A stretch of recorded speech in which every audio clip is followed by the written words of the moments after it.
Welcome, one and all, to part 4 of my MGM series, where we will finish out their backlog of cartoons. Honestly, we've got everything this time around. Remakes that nobody asked for, a new aspect ratio, depression, a hidden gem or two, and of course, a reunion with our good old pal, Chuck Jones. Anyway, we've got a lot to get through, and not that much time to get through it.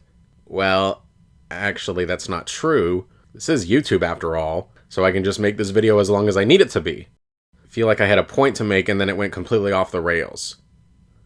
You know what, future me? I don't have to take this kind of abuse from the likes of you. Fine. But only because you asked nicely. But first, can you insert some kind of clip from some random piece of media in here? Feels weird to have an intro without one. No, I don't think I will. You know, there are times where I really, truly don't get you. Alright, before we get started, as always, a quick thank you to my patrons over on Patreon. And a special shout out to my newest patrons. Adam Void, Brick, Christopher Hampton, Classic Sonic Maniac, Jose Usagi Archuleta, Kevin McManus, Mac Rider, Morning Blue 84, OJ Diesel, Richard Alsop, Ryan Moore, Skeptic Critic, The Oddest Show and More Cartoons, and Walker Phillips. Thank you guys so much for your support. If you enjoy the content I make and would like to offer your support, then for as little as $1 a month, you can get your name listed right here at the start of every video. Link to that is in the description below. Anyway, let's waste no more time. Let's just dive right in.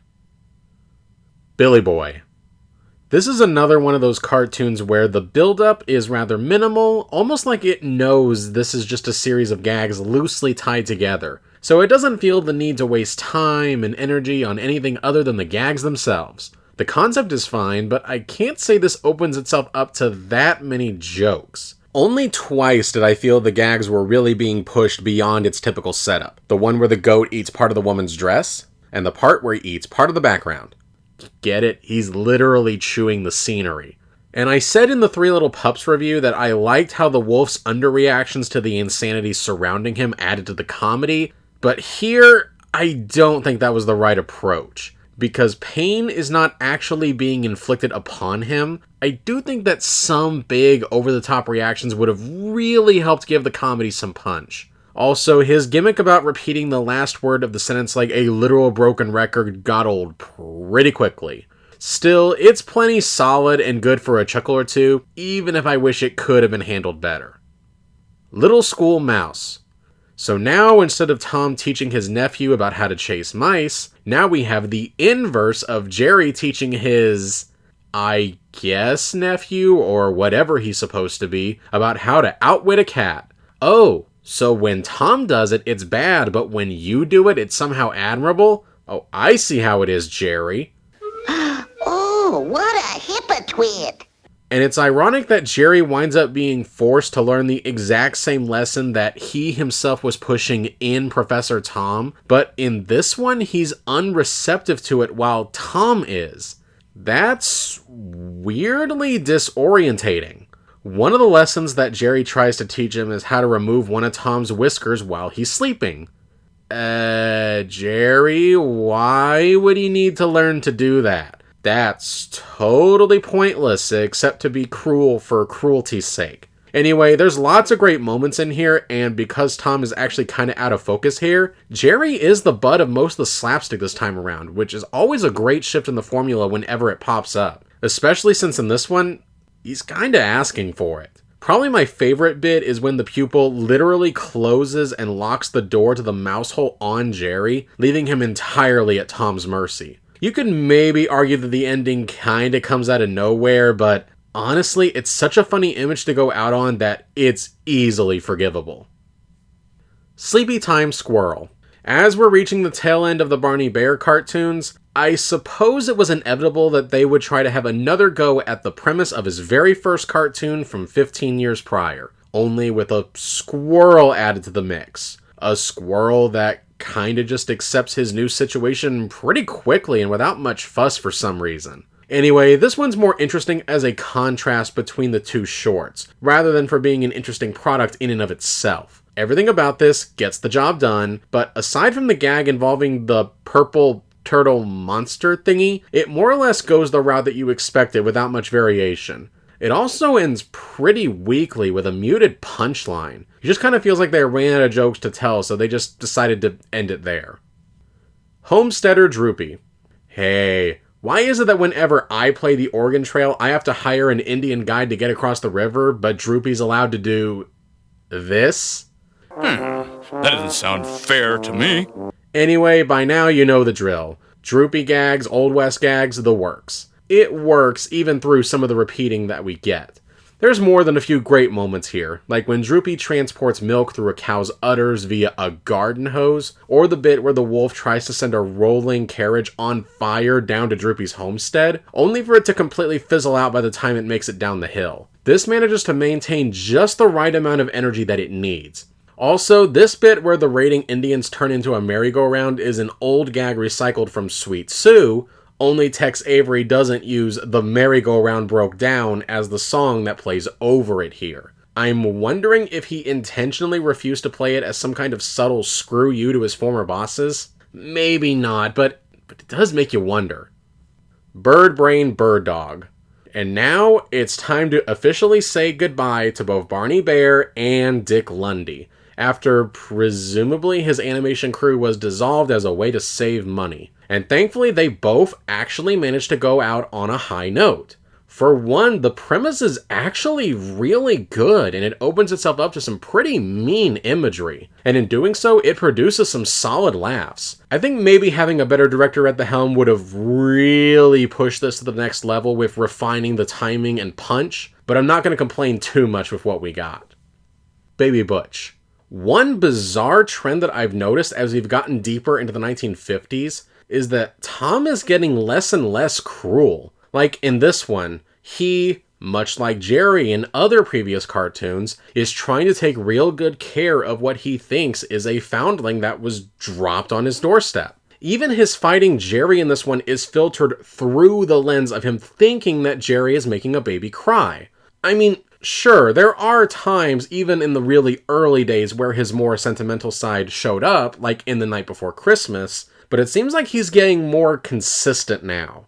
I don't know if this was an executive mandate to make the cartoons more child-friendly, or were Hanna and Barbera both trying to find new areas to explore with a well-worn formula, but it is a trend I've noticed nonetheless. Anyway, as for the cartoon itself, this is another one where the situation itself is funnier than the slapstick. Like, somehow Tom is tricked into thinking that Butch is a baby despite the fact that he's literally the exact same size as him. That in and of itself is actually pretty funny. I would have liked the slapstick to be punchier, and I don't really get this ending where Tom and Jerry decide to let Butch cut himself a piece of ham. Like, seriously, what did you guys think was gonna happen? But it's a pretty good outing with some laughs along the way. Mice Follies. This is one of the most inventive ideas they've had for a Tom and Jerry cartoon in quite some time, albeit one that probably came at the cost of many different parents' kitchen floors. It's just such an incredible idea that is tailor-made for cartoons. You flood the kitchen, you freeze it, and then boom, instant ice skating rink in your home. I don't know if this was the first cartoon to do this concept, but this is the cartoon that most people think of whenever they do think of this trope, and for good reason. Again, this one wastes no time on the setup. You get the hook right from the beginning, and it guides you through it with such care and precision. I think the reason why this one in particular resonates and sticks with so many people is that it creates elegance and beauty in sheer simplicity. I mean, Jerry and Nibbles don't actually leave their familiar grounds, the kitchen, and yet at the same time, it really does feel like they've been transported to a new place, and therefore, so have we as well. There's something childlike and whimsical about the way it's presented. Although Jerry and Nibbles skating to the tune of Tchaikovsky's Sleeping Beauty Waltz also helps with creating that dreamlike aura that is so difficult to capture, but is captured here. There's something Fantasia-esque about its presentation, and there is a lot of creativity here, like the use of colored gelatin to create different colored spotlights, and of course, once Tom enters the picture, we get that slapstick that we all know and love. And thankfully, it's done very well here, including probably one of my favorite bits of Tom getting hit with the ironing board. And yes, this reaction shot of him climbing out of the basement after a particularly nasty fall is also really funny. And also indicates a definite shift where he goes from having more fun at trying to catch them to getting more determined. It's a nice little touch. All in all, this is just a wonderful short. Simple, beautiful, and striking, this is a classic. The Farm of Tomorrow. The last of Tex Avery's Tomorrow series, and also easily the worst. Normally this kind of gag flow of these cartoons fits his sensibilities well, but not this time. The energy that's required for these cartoons to work is sorely missing. Everything feels like a repeat of something we've seen before and done better there. And the UPA style that has come to define Avery's cartoons by this point really does this one a disservice in particular, as it creates a cheap, artificial look that really doesn't match the material. This is supposed to be offering us a glimpse into a more high-tech future, and trying to have much cheaper animations show them off creates a most unwelcome contrast. And from what I've heard, Tex Avery himself seemed to think that the more minimalistic UPA animation fit his style of humor better, but I don't agree. I think the more grounded the animation looks, the funnier it is when the absurdity bursts through it. Overall, this one just seems lacking in focus, and nothing about it rose to any level above mild amusement at best. Neapolitan Mouse. If I could use one word to describe this cartoon, it would be disorganized. It doesn't really know what kind of an identity it should take, so it just kind of falls flat. The first 2 minutes is Tom and Jerry just having a typical chase through Naples, including some gags that we've seen before, but then they get sidetracked by a mouse who agrees to show them around Naples, but doesn't really show them anything all that interesting, and also features some dogs who really come out of nowhere and are following them for some reason. They have a very brief fight with them, and then Tom and Jerry just leave. I genuinely don't understand what this one is trying to accomplish or say. It's not really that funny or charming or elegant, so it just kind of exists as a non-entity. One of the oddest things about this one in particular is that it portrays Tom and Jerry as being stars of their own cartoons in universe, and yet they are also partaking in chase antics outside of their cartoons for some reason. Like, are they supposed to be actors? Or is this like an EdTV scenario where there's a camera just following them at all times, documenting their antics? I'm not even sure why this was brought up at all, because it adds nothing to the cartoon. Like, literally nothing. It worked in Cruise Cat because it was just so surreal and odd. This feels perfunctory. This isn't awful, like you could still watch it, but I don't feel any desire to give this one a revisit. The Flea Circus. Tex Avery made a flea look sexy. Tried to make a flea look sexy. That was close. Anyway, this is one of those cartoons that's in some ways kind of difficult to get a handle on, and I think it's because it takes a lot of elements from a lot of different cartoons and tries to put them together, but it's done in an oddly slapdash manner.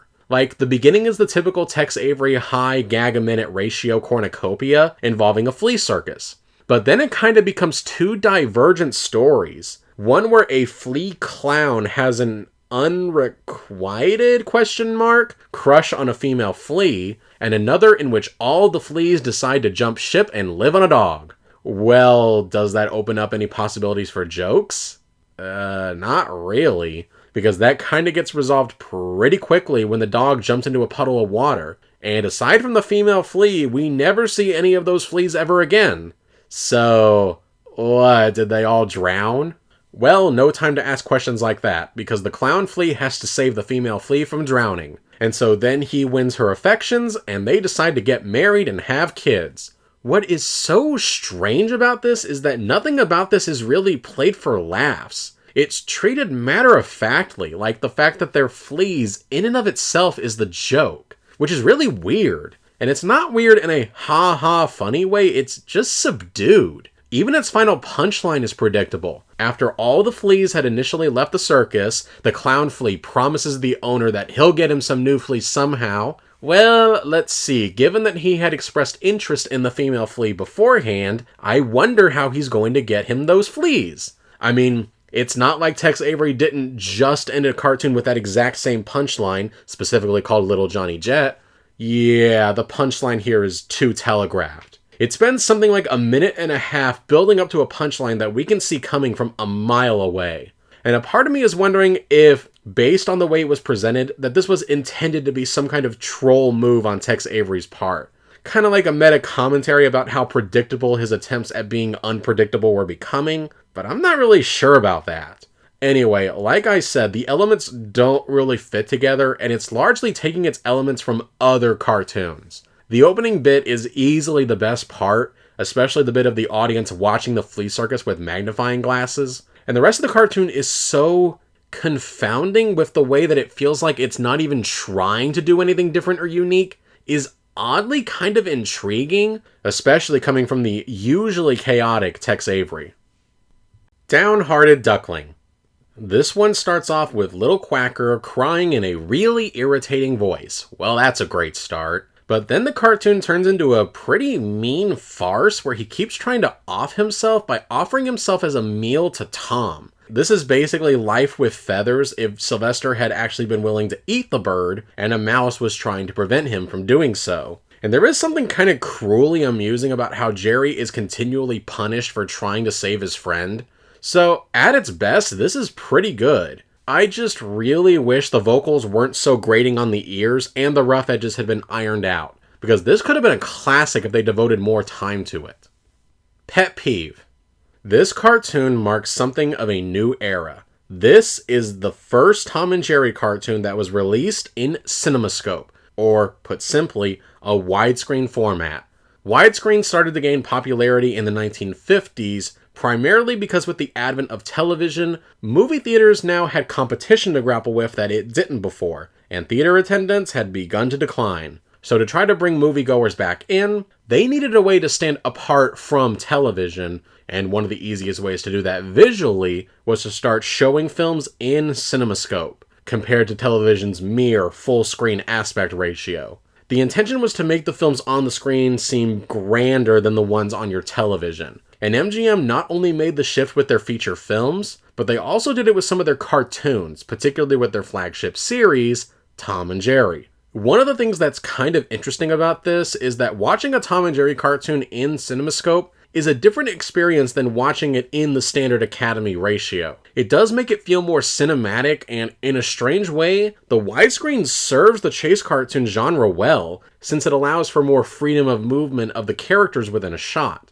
But of course, that's more interesting from a technical and historical perspective. Really, all that matters is how good or how bad the cartoon actually is. And this is a pretty good one. Sure, it may largely be a repeat of A Mouse in the House, up to even including some of the same gags, but I think having Spike act out the Butch role mixes things up enough, as does adding the married couple who are both competing with the other to keep their own preferred pet, which leads to some good opportunities for jokes. It's funny and well-paced, and the ending gag alone makes this one worth checking out. I do wish it had been longer, no pun intended, with more time devoted to the chase itself, but honestly, for a cartoon that's basically a retread of a previous one, having it be this good and squeezing even more material out of it is definitely admirable.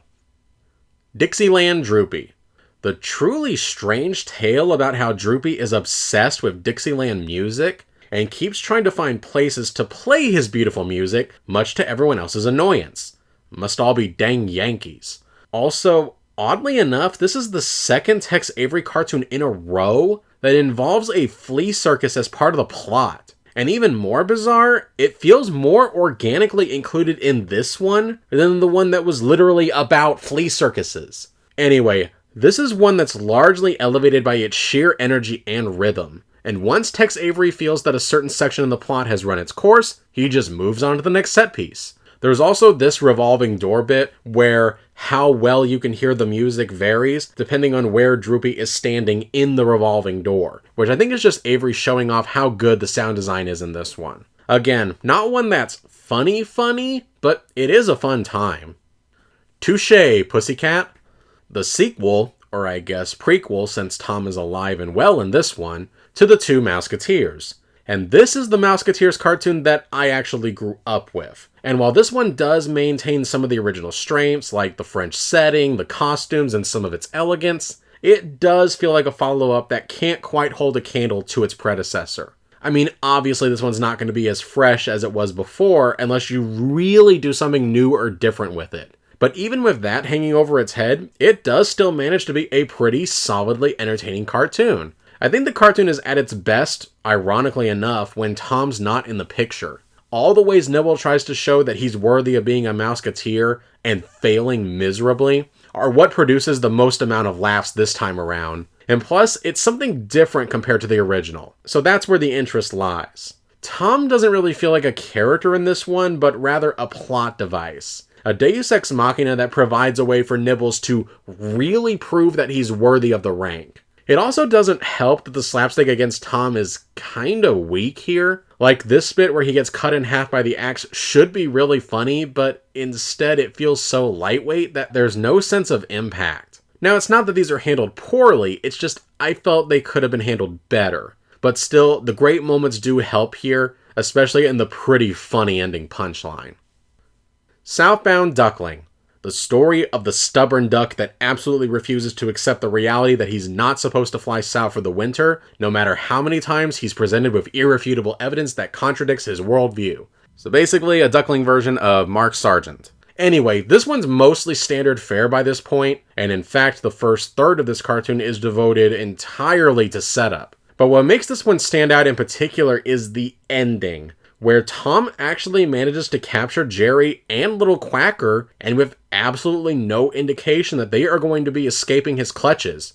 So yeah, this is an unambiguous win for Tom, despite the fact that Jerry actually doesn't deserve it this time around. I guess it makes it stand out in the crowd, but it is kinda jarring and out of place with the tone of the rest of this cartoon. Unless the message was supposed to be, if someone won't heed your dire warnings and keeps putting themselves in harm's way because of it, it's better to just let them suffer the consequences of their own stupidity, or else they'll drag you down with them.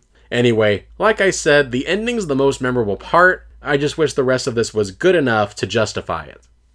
Field and Scream.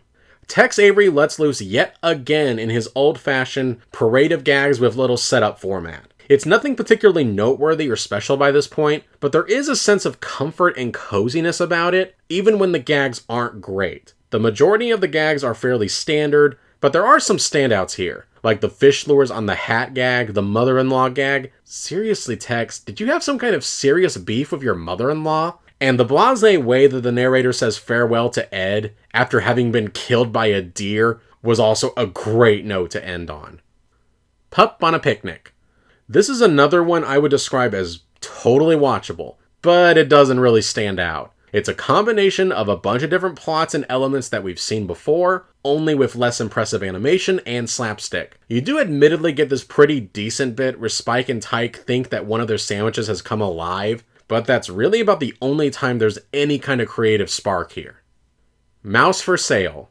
Even as far as thinking outside the box cartoon premises go, this one's a bit out there. Primarily because the setup has a few too many pieces to it, and there are some weird logical gaps, like how the owner was somehow able to purchase Jerry with the exact same money that Tom received for selling him. Like, seriously, is the pet shop owner not trying to make a profit? But once we get to the meat of the cartoon, this is pretty funny stuff. From the delightful glee that Jerry takes in taunting Tom, to some of the funniest, almost Avery-esque facial reactions of Tom that we've seen in a while, to a pretty solid ending punchline, this one is well worth getting through the kinda rough start. Designs on Jerry. Tom takes the idiom, build a better mousetrap and the world will beat a path to your door, quite literally.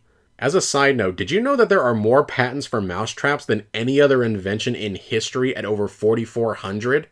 I was not aware of that. Anyway, here's a setup that's really creative and inventive and truly something original for Tom and Jerry. It's kinda got traces of Duck Amuck in here, just with the fourth wall more firmly in place so it doesn't feel like a copy. This one really takes advantage of its scenario to tell some jokes that simply wouldn't work in any other Tom and Jerry cartoon. From Jerry shortening the legs of the ink cat, to the ink mouse twirling the cat into a pile of spaghetti, these gags are baked into the setup. The result is something that is energetic, funny, and breathes life into a formula, which is why it is disappointing that the cartoon does end on kind of a weak payoff. The last minute is devoted to an overlong Rube Goldberg machine that would probably be fine in any other cartoon, but with a concept as genuinely unrestrained as this one attached to it, I kind of feel like they could have found a much punchier and creative way to close out on. Still, the rest of this material is so strong that, despite this misstep, it still shines through. Tom and Cherie, otherwise known as the one where Jerry uses his fellow Mouseketeer as a courier and even guilt trips him into doing what he wants him to do. Jeez, Jerry, if the letter really is that important, then why don't you deliver it? This is a prime example of a cartoon that I want to like more than I actually do, because it has a few great moments in here, like this bit of Jerry punishing Nibbles by making him write lines on the chalkboard, but it gets bogged down by the elements that really don't work. Tom's not really a character or even really a threat here. He's a simple obstacle, an annoyance for Nibbles to try to get past. He doesn't really have a clear motivation here other than attack Nibbles. And there's not really much sense of plot progression or escalation. Everything just kinda happens. For instance, the girl Jerry was corresponding with breaks up with him, but then he just moves on to some other girl pretty quickly. It doesn't go anywhere, nor does it change any of the character dynamics, so what was the point of that? It also ends so weakly with Nibbles just walking past Tom without even trying to fight him. Again, I don't understand what the joke is even supposed to be here. Even the daytime color palette seems really out of place here, compared to the first two Mouseketeer cartoons' blue and nighttime pastiche, and the excessive brightness really only highlights just how flat the backgrounds look in this one. Now, I talked this one down a lot, but truth be told, this is still a totally watchable cartoon. Like I said, there's some pretty good jokes in here, and some of the individual moments work. I just think its biggest sin is that they don't fully coalesce into a singular vision. The First Bad Man. Well, this cartoon starts off with undeniable proof that even when the Earth was formless and shapeless, the Lone Star State stood tall and proud. Heck, if that ain't evidence that Texas is God's country, I don't know what is.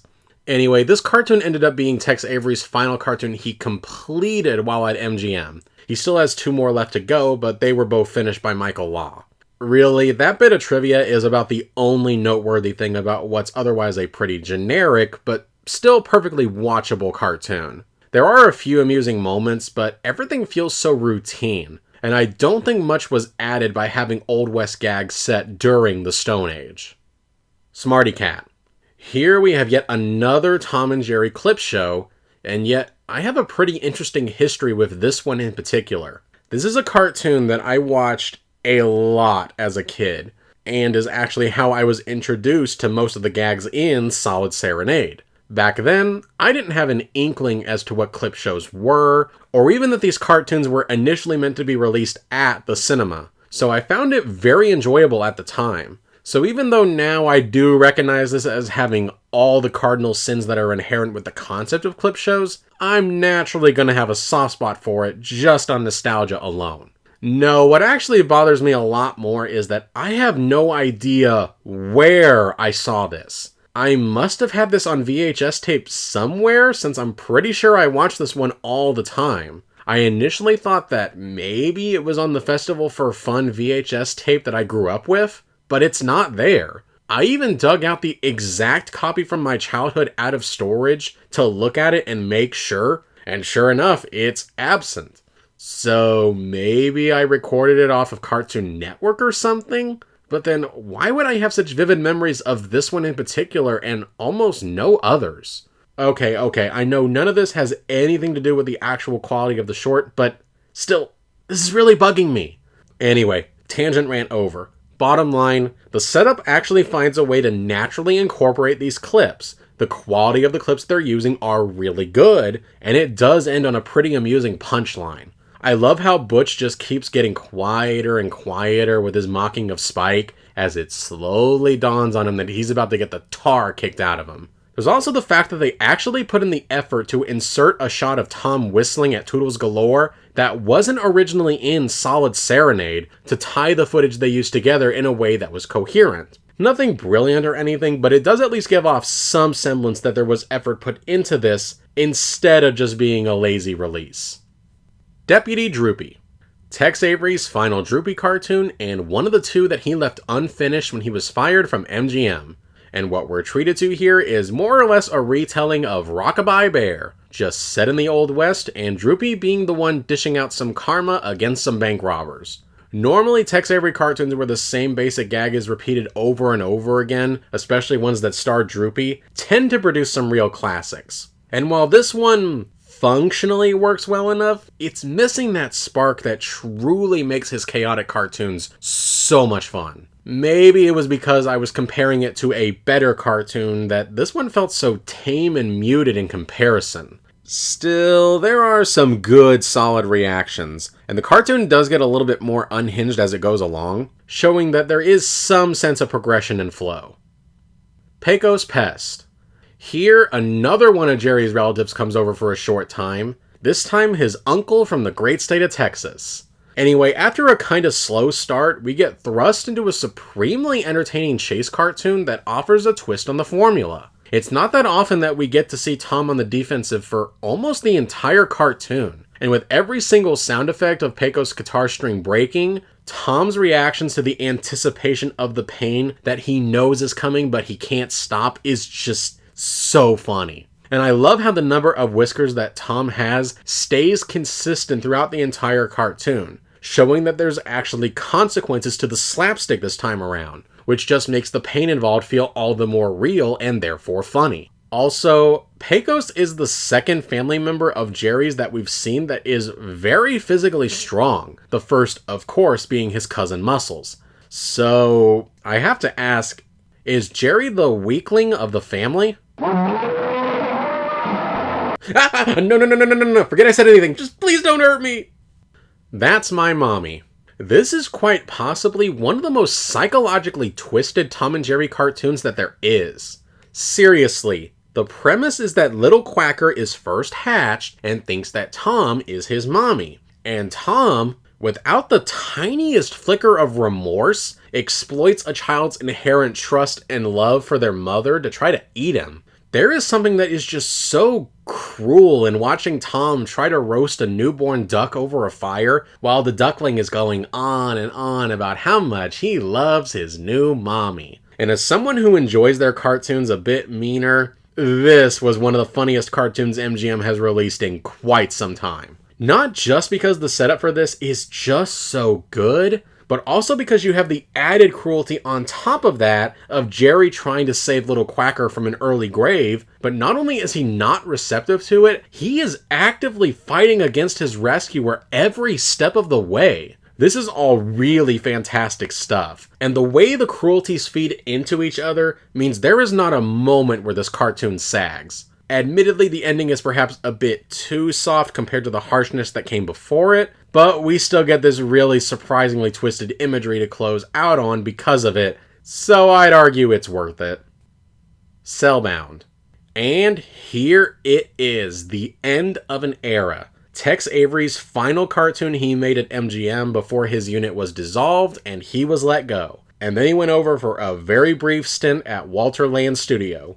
And thankfully he managed to go out on, okay, maybe not the highest of highs, but still a very good cartoon. This is one of those thinking outside the box cartoon premises that also just so happens to match Tex Avery's sensibilities as a comedian. Spike Shawshank Redemption's his way to freedom, but he picks the very worst place to hide, the television that the warden had just purchased for his wife for their anniversary. And it's actually pretty clever how this plot point was actually foreshadowed early on with what seemed to be a throwaway line. Now, I'd be lying if I said I felt the concept could have been pushed even further to be even crazier than it already is, especially considering half of it is setup, but even still, this is a most enjoyable outing that's creative and clever. Also, this cartoon manages to sneak in two different kinds of subtext here. The first, wherein Spike represents the creative types who have to work hard to try to satisfy the masses despite their fickle nature.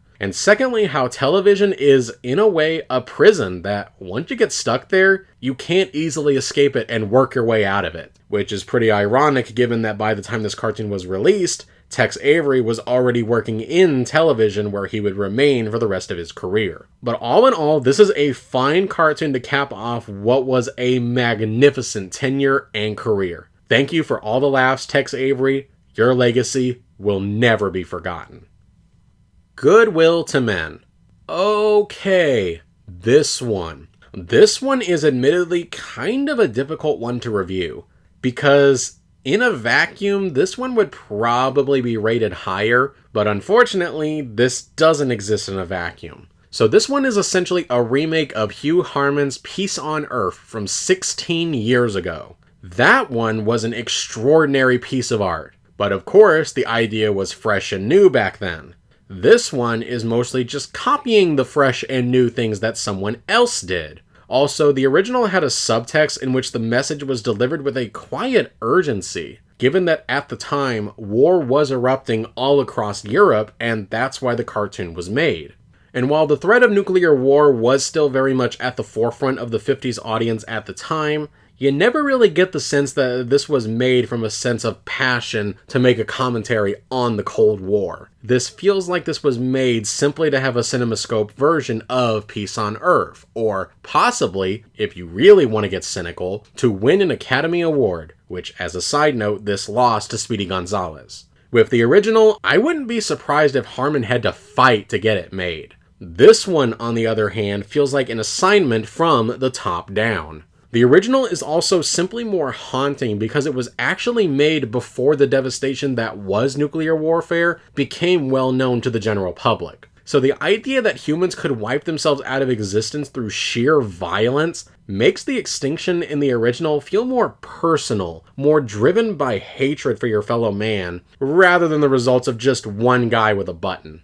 The original puts the responsibility for making sure our extinction doesn't happen on us, not the people in charge like this one does. And plus, in the original, there was this almost prophetic nature to it that simply cannot be replicated no matter how hard this one tries. But at the same time, and with all that being said, it is still a very well put together product. There was clearly a lot of time and energy put into these backgrounds, like the borderline gothic nature of the abandoned church, and just this atmosphere, from the warm, cozy inviting of a church on Christmas to the hellish nightmare of combat. Sure, they had a source from which they could pull from, but still, they're not just copy and pasting the original. Work was put into this. And I do like the added detail that instead of quoting scripture just from the Old Testament, they finish off by quoting from the New Testament, specifically one of Jesus' most famous sayings. I mean, given that this is a Christmas special after all, it does kind of make sense to quote Jesus, given that the whole holiday is about his birth and what it represents. So, what do I make of all this? Did this really need to exist? Not really. Is it better than the original? No, and it's not even close. Does it take too much from the original? Probably yes. But when the original material was this strong to begin with, the inherent strengths of it are naturally going to carry over here. It's worth watching just to see how the same great cartoon was handled by the same studio by different creators over a decade later. But if you have the choice to pick between this one and Peace on Earth, I say stick with the original. The Flying Sorceress. Tom decides he's had enough with living with the ungrateful mistress of the house and wants to go live in a different house, only to discover that said house belongs to Witch Hazel. I mean June Foray playing a witch. Honestly, Tom, all the red flags were right there. You have only yourself to blame for this one. Anyway, this is fairly typical cartoonish witchy antics. The witch takes Tom out for a spin on the broom, then he goes out on his own without the witch's permission, and then torments Jerry on the broom for a little bit, before headed back to the witch's house, only for the entire thing to just be a dream. This one's perfectly watchable, but it doesn't really have much of an identity all on its own. It kind of jumps all over the place with what exactly it's trying to say or what it's trying to be. Not bad or anything, but it's just run-of-the-mill. The Egg and Jerry. And now we're entering a different stage of MGM CinemaScope cartoons. Now they're taking old cartoons and remaking them so that they're in the new aspect ratio. In this case, Hatch Up Your Troubles. And I'm not talking like, oh, they're making a cartoon with the same setup like they did with Good Will to Men. It is literally the exact same cartoon, with exactly the same animation, just with different backgrounds.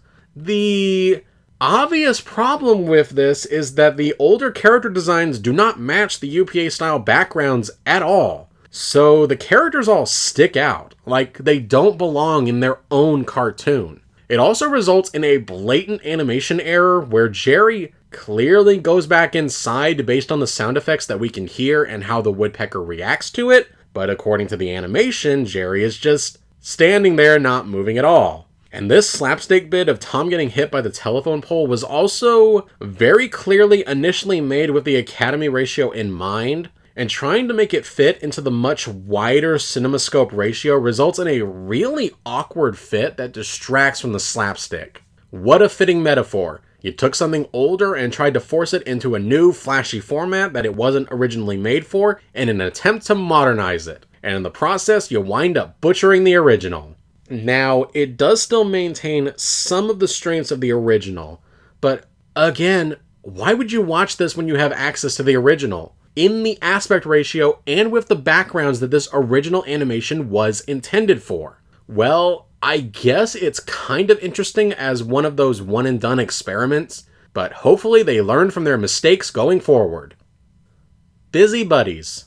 This is an odd Tom and Jerry outing, in that this doesn't really feel much like the typical plot one would have for a Tom and Jerry cartoon. This is most evident in that, as far as I can tell, this is the very first Tom and Jerry cartoon in which the two of them don't have any sort of antagonistic relationship with each other at any point. A part of me thinks that this was done to try to soften the rivalry to make these cartoons more child-friendly, but then again, I don't know how to reconcile that with the image of a group of cops trying to shoot at a baby. I mean, I knew the government took mail fraud seriously, but dang. Anyway, this one's a bit more lightweight for Tom and Jerry. The reactions aren't quite where they should be, and the slapstick could have been better, but it's fine. It's cute enough and amusing enough, but aside from this one bit, the cynical edge that tends to pervade Tom and Jerry is largely absent. Muscle Beach Tom. I said before, way back in my Muscle Tussle review, that I'm not really that big of a fan of these guy takes his girl to the beach only to have to compete with a bodybuilder who is trying to steal his girlfriend's attention plot. Because you're kind of in a no-win situation. If the girl really is so shallow that she's willing to leave the guy she's with just because another guy has big muscles, then why exactly should I care about whether or not he gets the girl? If the girl was a stranger, that'd be one thing, but typically the indication, like in this cartoon, is that they're going steady. Even trying to set that aside, this is one where it does have a few solid reactions and gags, but the slapstick's not hitting like it should, which is especially egregious here because while I was watching this, I couldn't stop thinking about Saltwater Tabby, which had much better slapstick. Even the ending punchline is something that we've seen countless times by this point. It's getting kinda old. Millionaire Droopy. Speaking of things that are already getting kinda old, this is yet another CinemaScope remake like The Egg and Jerry. This time with the Tex Avery cartoon Wags to Riches, wherein the original animation cells are put on top of new and worse-looking backgrounds. I honestly don't even know what to say. All my complaints from that review stand here. Nothing is added by converting this to widescreen. In fact, if anything, the CinemaScope gives the eye too much to look at, so it distracts from the zaniness of Tex Avery's freneticism, and the characters don't match the background style at all. So again, why would you watch this when you can just put on the original? Downbeat Bear. Like an old married couple, Tom and Jerry bicker over who gets to control the radio, only for an escaped dancing bear to make his way into Tom and Jerry's home, as all escaped animals are wont to do, and for Jerry to literally torment Tom with music.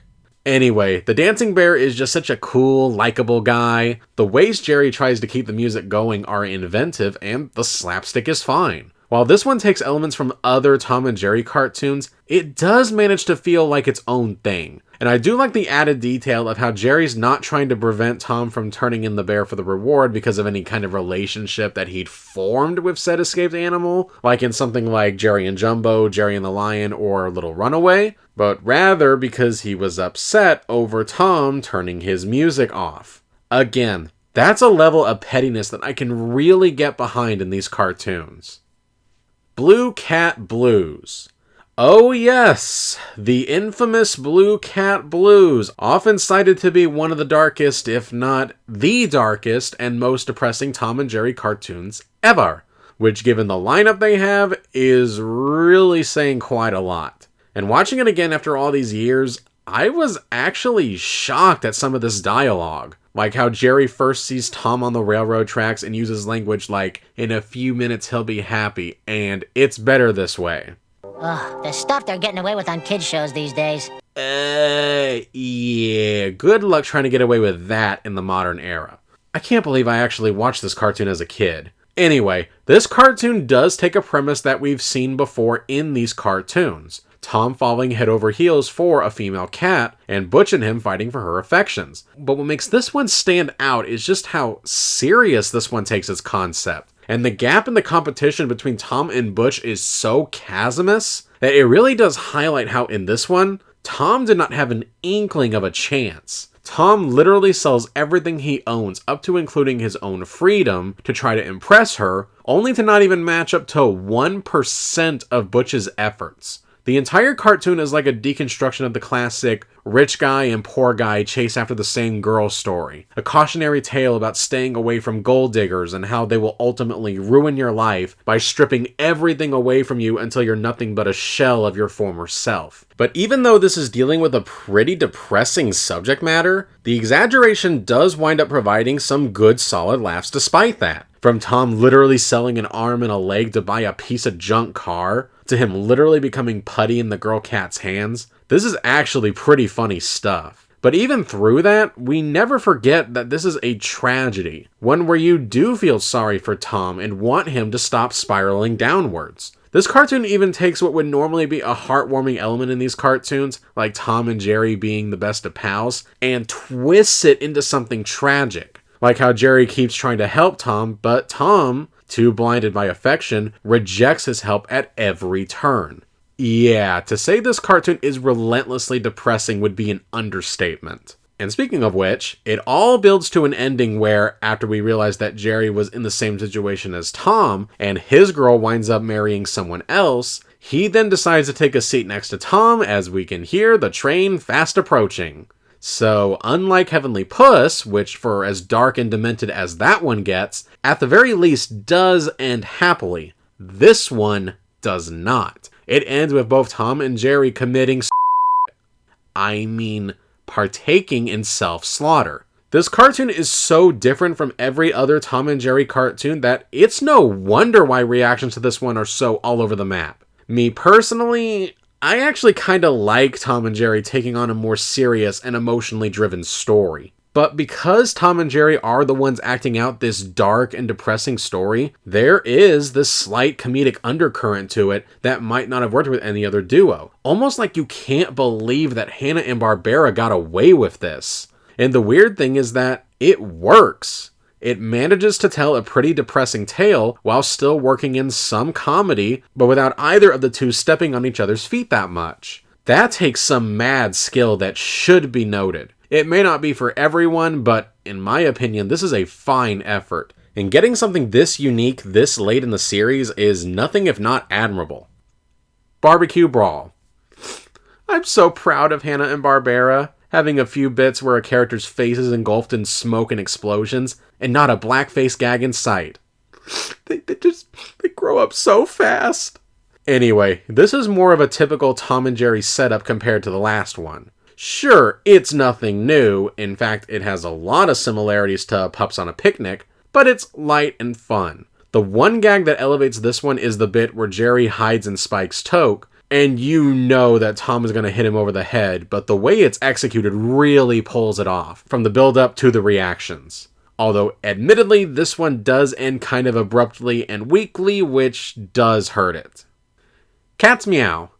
Oh, yippee skippy. Yet another CinemaScope remake of a classic Tex Avery cartoon. This time, Ventriloquist Cat. Man, am I glad this trend died out so quickly. I literally have nothing to say about it except, again, watch the original instead. There is nothing this cartoon does that the original doesn't do better. Tops with Pops. Okay, you know the drill by this point. CinemaScope remake, cartoon in question is Love That Pup, recycle animation assets that don't blend together at all with the new, much worse backgrounds, and the outlines on the characters seem to have been re-inked in such a way that they're given thicker black edges, which just looks off. Yada yada yada, you know all this by now. I genuinely do not get what the appeal of these cartoons is supposed to be. Only one more to go. Maybe I'll be lucky and have more to say about it. Give and Tyke. I'm actually kind of surprised that it took Hanna-Barbera this long to do a Spike and Tyke only cartoon. Granted, part of me feels like it was done as some kind of ploy to try to maintain some sense of relevance as MGM's animation department was on its way out, but the idea in and of itself is not a bad one. And honestly, the plot for this one is a pretty good idea, and something that could only work as a Spike and Tyke cartoon. This plot could not be transmuted as a Tom and Jerry cartoon. It's just that this one takes too long to get going, with almost an entire minute devoted to Art Carney Dog trying to take off Spike's collar. And while there are a few amusing moments, it also never really rises to the occasion to be funny. Perfectly adequate, but it needed a bit more work. Timid Tabby.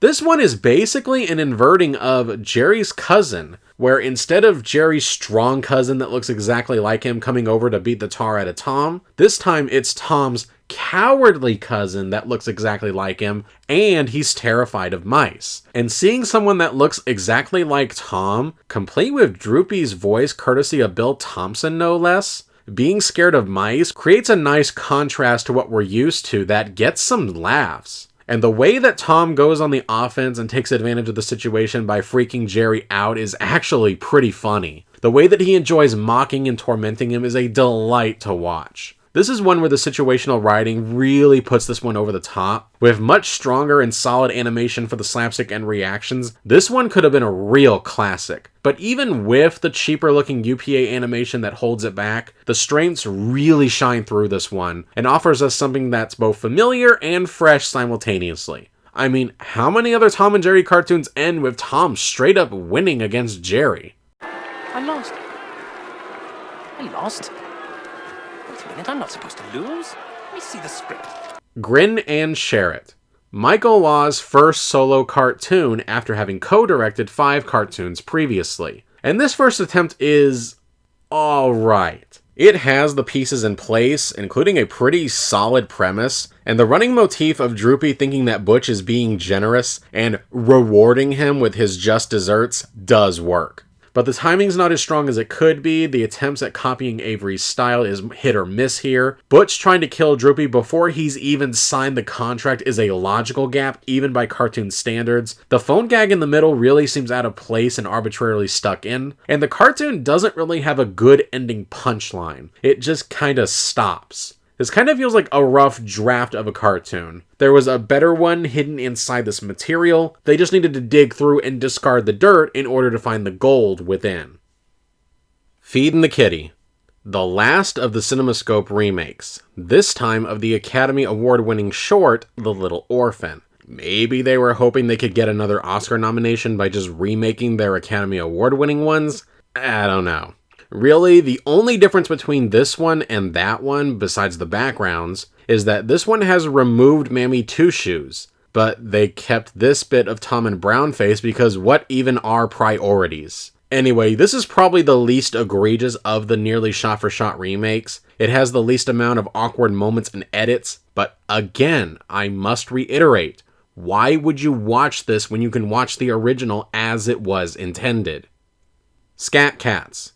The last of the short-lived Spike and Tyke series, and there's honestly not much to say about it. It's kinda your typical characters trying to get into a place but are stopped by a guard dog plot. Slapstick's fairly routine, and the comedic bits are pedestrian. The only pretty funny bit is when Tyke actually bites the cats in disguise as the owners, and Spike freaks out and begs for forgiveness. And thankfully that's the last part of the cartoon, so it did know to end on its best joke. Mucho Mouse. This one features some of the best backgrounds in a Tom and Jerry short in quite some time. There's definitely still a UPA and sketchy quality to them, but they're so much more visually appealing than their most recent outings. Maybe it's because of the change in setting, given this one takes place in Mexico, that helps give the look of this cartoon a little bit of life. Anyway, this one's fine enough without ever getting really funny. The animation on Jerry dancing the flamenco was fun, and there's a decent amount of energy in this one. Nothing fantastic, and a lot of gags feel like repeats, but has just enough of an identity about itself to stand out. Also, an American cat fights against a Mexican mouse? Gee, why on earth does that sound familiar? Blackboard Jumble. This one takes elements from cartoons like Wee Willie Wildcat and especially The Three Little Pups. It's almost good. There's certainly some moments of high energy, and this one actually has gags on top of gags, so there is this sense of building momentum. Where it really starts to lose steam is the ending, where Michael Law blatantly recycles two gags back to back from The Three Little Pups, so it ultimately goes out with a whimper. It does give some basic lip service to the then hot button topic of troubled kids in schools, thanks to the release of MGM's Blackboard Jungle 2 years prior, but it's honestly just a springboard to tell school troublemaker jokes that have been around for decades. It doesn't add any flavor to it. Tom's Photo Finish. One of the things you have to give William Hanna and Joseph Barbera credit for is that even through making almost non-stop Tom and Jerry cartoons for 17 years by this point, they still managed to find brand new plots for Tom and Jerry to play in, new angles to reinvent old ideas. Even this late, the hook of this one manages to stand out, and it finds the humor more in the situation Tom is in rather than slapstick gags. And I love how in this one, Jerry clearly doesn't want Tom to just get caught red-handed for framing Spike. No. He really wants him to suffer first before he gets caught. Again, it's that little added pettiness that makes their rivalry so much fun. One Droopy Night. Droopy's only Oscar-nominated cartoon, and it just so happens to be one of his weaker offerings. For some reason, based on this and the win next year of Nighty Night Bugs, Academy voters back then really responded to cartoons about knights. This is basically a more lackluster version of Senior Droopy, right down to even including the exact same ending punchline. I guess if you want to see that plot transplanted from a bullfight to a medieval dragon slaying, and not directed by Tex Avery, then this cartoon is for you. The one brief spark of life is this bit of Droopy's helmet shutting on the princess's fingers. Happy Go Ducky. Tom and Jerry fight over an Easter basket that, for some reason, was addressed to both of them, but it only contains one egg, and it hatches, giving birth to Little Quacker. And his quirk in this one is that he goes around trying to find something to swim in, all the while saying, Happy Easter. Bizarrely, both Tom and Jerry are annoyed with Little Quacker in this one and are on the same page with trying to get rid of him. Also, what, did Tom and Jerry just expect the Easter Bunny to come back and take the basket back? Like, seriously, what did you think was gonna happen here? So, yeah, the plot of this one is kinda all over the place. There's a few okay moments, like the cute callback to the Two Musketeers, and the ending gag is a decent note to end on. But the end result is a mess. A watchable mess, but a mess nonetheless. Sheepwrecked. And now Droopy is translated onto a Ralph Wolf and Sam Sheepdog plot. And surprisingly, he fits into the formula quite nicely. Now, of course, Michael Law is no Chuck Jones, and missing is the social commentary about the working class, but it is impressive how this one manages to work in some gags that the Looney Tunes ones didn't have. This is one that I really wish was directed by Tex Avery and in the older animation style, because with better animation and timing, this one had the real potential to be a classic chase cartoon. Royal Catnap. Wow, Tex Avery was so influential that even Hanna and Barbera were copying. I mean influenced by his cartoons. The premise of this one is literally a ripoff of Rockabye Bear, right down to even including the bit of Tom being forced to run far away to make any noise so that he doesn't wake up the king. But if there is anybody that's earned the right to try out an Avery plot for themselves, it would be this duo. And they don't do a bad job at it. There are some inventive moments that try to go beyond the typical setup. It feels like effort went into this. But there are also some odd inconsistencies. Like how Jerry and Nibbles were perfectly happy with setting up Tom to be beheaded, only for Nibbles to suddenly change his mind and try to send the king back to sleep. And as a side note, I did wonder if Tom managing to keep his head this time around was intended to be a course correction following the Two Musketeers' infamously dark ending. But then again, this was the same directing duo that had just made Blue Cat Blues only 2 years prior. So I don't think they would have had much of an issue ending this cartoon with Tom getting decapitated again. But yeah, as far as these Mouseketeer cartoons go, of which this would be the last one, it's a good, solid outing. Although that being said, there is a blatant animation error in this one, where in one shot, Nibbles is colored brown like Jerry. So it looks like Jerry is signaling to himself to drop the vase. Look, I know things were starting to wind down at MGM by this point, and maybe they were rushed to get it finished, but still, this is pretty blatant. How on earth did nobody catch this? Mutt's About Racing. Again, this is a fairly typical Droopy and Butch setup. It does it fine, but it doesn't do anything that noteworthy. The closest thing to something new is Butch trying to weaponize the driving through a painting against Droopy. This is again perfectly watchable, but at the same time, you wish this cartoon was made in a different era, because you know that something really funny could have been done with these pieces. The Vanishing Duck. Here we have another Tom Chase's Little Quacker cartoon, only this time they work in a retread of The Invisible Mouse for good measure, and not much is really added to the formula. This bit where Jerry and Little Quacker make Tom think his tail has been cut off is admittedly kinda fresh, but even with its fresh ideas sneaking in here, there is kind of the sense of apathy that runs throughout it. Almost like Hanna-Barbera knew that their run of cartoons was coming to a close soon, and didn't put as much energy into this one as is required. Robin Hoodwinked.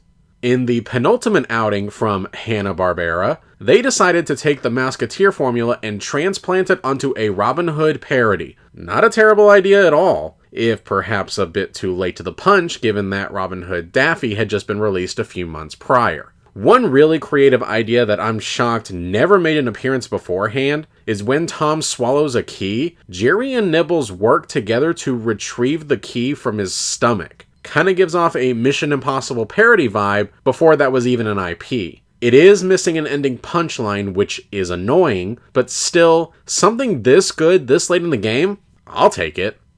Droopy Leprechaun. Droopy's final outing, and you can practically feel them desperately searching for inspiration here. The premise is that Butch thinks that Droopy is a leprechaun, all because he's wearing a souvenir leprechaun hat in Ireland. What, does Butch go around thinking that every tourist is a leprechaun? And Droopy thinks that Butch is a ghost in a castle because at one point Butch was in a suit of armor that belonged to a former knight. That's a wee bit forced, if I may say so myself. And literally all this is building to is typical Chase shenanigans that could have been done in virtually any other setup, but not done that well. This is just slow and belabored, and the gags are telegraphed to the point that it sucks all the humor dry. So yeah, Droopy's final cartoon. Not his finest hour. But perhaps it's for the best that his run of cartoons ended here. Especially if they were really stretching by this point to come up with something. Is there anything you want to say to your adoring public before we leave you behind? You know what? I'm happy. Yeah, I suspected as much. Tot Watchers. And now, we've officially reached the end of an era. The end of Hanna-Barbera directing Tom and Jerry theatrical shorts. And, due to the waning popularity of animation shorts, the end of MGM's cartoon studio after almost 20 years. And they decided to end it with a retread of Busy Buddies, a cartoon that was only 2 years old by this point. There are a few differences, like in this one, a lot of it takes place at a construction site, whereas in the first one, it largely took place inside the house. Also, the babysitter Jeannie is like 1,000 times more unlikable here. Every single time Tom returns the baby to its bassinet, she attacks him with a broom. And then the cartoon ends with both Tom and Jerry getting arrested for kidnapping a baby.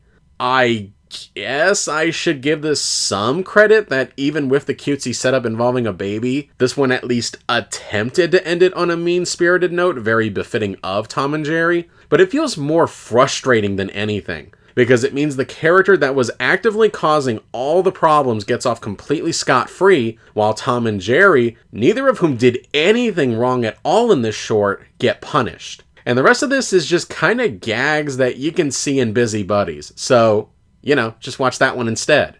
And so, now, we will officially say goodbye to William Hanna and Joseph Barbera, as they made the shift over to television shortly after this. The duo created an icon that will last for generations and generations, and made some of the greatest cartoons of all time. And so to that, we say thank you and good luck with your future endeavors. Adieu, adieu. Parting is such sweet sorrow. But the same cannot be said for Tom and Jerry, because even though MGM shut down their animation studio, you can't keep the cat and mouse down for long. What will they look like without their OG creators? Well, there's only one way to find out. Switchin' Kitten.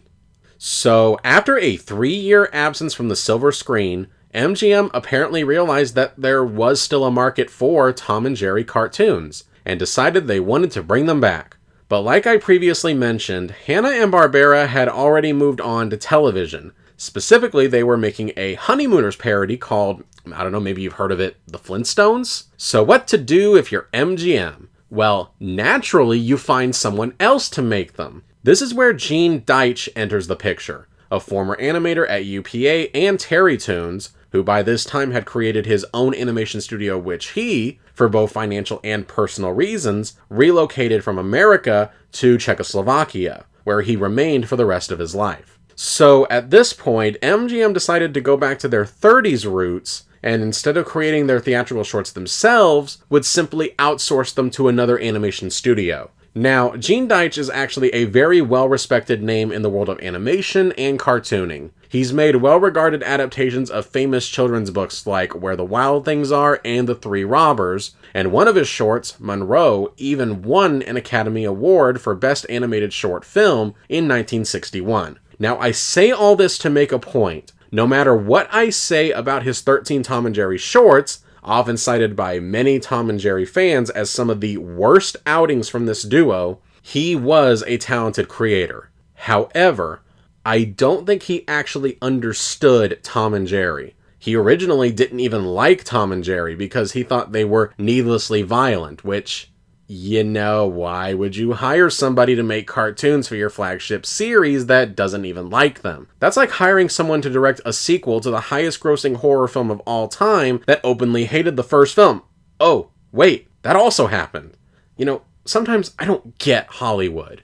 Anyway, Gene Deitch later claimed to come around to the idea because, in part, he saw, I'm not making this up, something biblical in their fight. Almost like a David versus Goliath dynamic, which I think is the perfect encapsulation of why his Tom and Jerry cartoons are, with very few exceptions, not well regarded. He doesn't get Tom and Jerry. It's not as simple as small guy fights big guy and wins. It relies more on escalation between the two, with both of them adding fuel to the fire. There's also something of a bond between the two of them. One where, yes, the two fight each other, but they also can't live without the other. So I think it might be fair to say that, regardless of what you think about his other works, he probably was not the best pick to continue the series going forward. But okay, that's more than enough backstory. The only thing that matters is how the products turned out. So, right away, you'll notice that the character animation is significantly worse than before. The characters would sometimes be off-model, and even the on-model design of Tom in particular just looks off. Not only that, but the sound effects that Gene Deitch picks to punctuate the slapstick are just bizarre. On top of that, the slapstick timing is also off, but in ways that I've never seen before. It's almost too fast rather than too slow, which is doubly ironic considering this thing has a runtime of almost 9 minutes, which is one of the longest Tom and Jerry cartoons in a while, if not ever.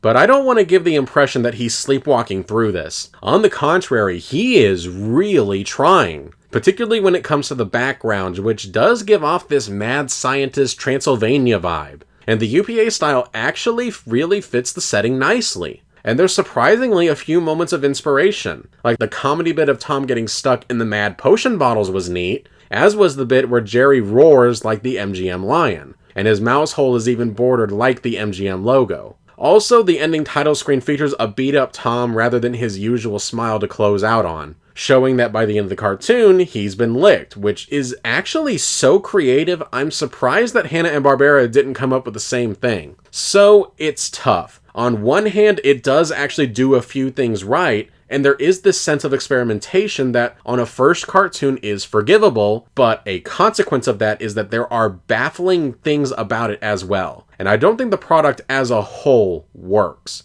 But okay, sometimes it takes creators time to find their footing. Maybe we'll start to see some improvement forthwith. Down and outing. So, the slapstick timing is not improving. It's actually gotten worse.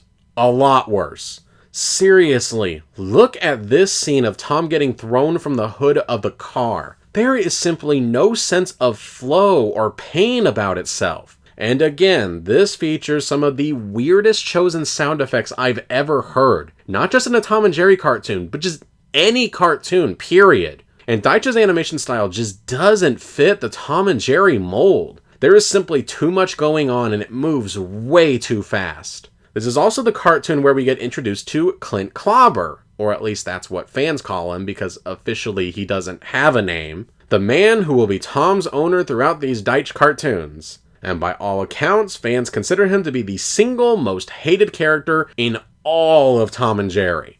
And it's not hard to see why. The abuse that he inflicts on Tom goes far beyond typical comedy shenanigans. There is this callous, cold-blooded nature to it that really dries up the potential comedy. And that's kind of the feeling that really hurts this one in particular. This cartoon just feels mean. And yes, Tom and Jerry is supposed to be a little mean, but usually there was at least some sense of catharsis to the meanness. Why exactly are we supposed to laugh at Tom crying while he's tied up in a bucket of fish? Or when Tom's owner intentionally stomps on his paw? Why is that supposed to be funny? This cartoon, I think, is proof that there is an art to meanness, and even the masters themselves didn't always get it right. But this is the end result when someone really doesn't know how to do it. It's Greek to meow. A lot of my complaints from Down and Outing carry over here. The slapstick is terrible. There is no sense of timing or flow. Seriously, how do you botch a Venus de Milo gag this badly?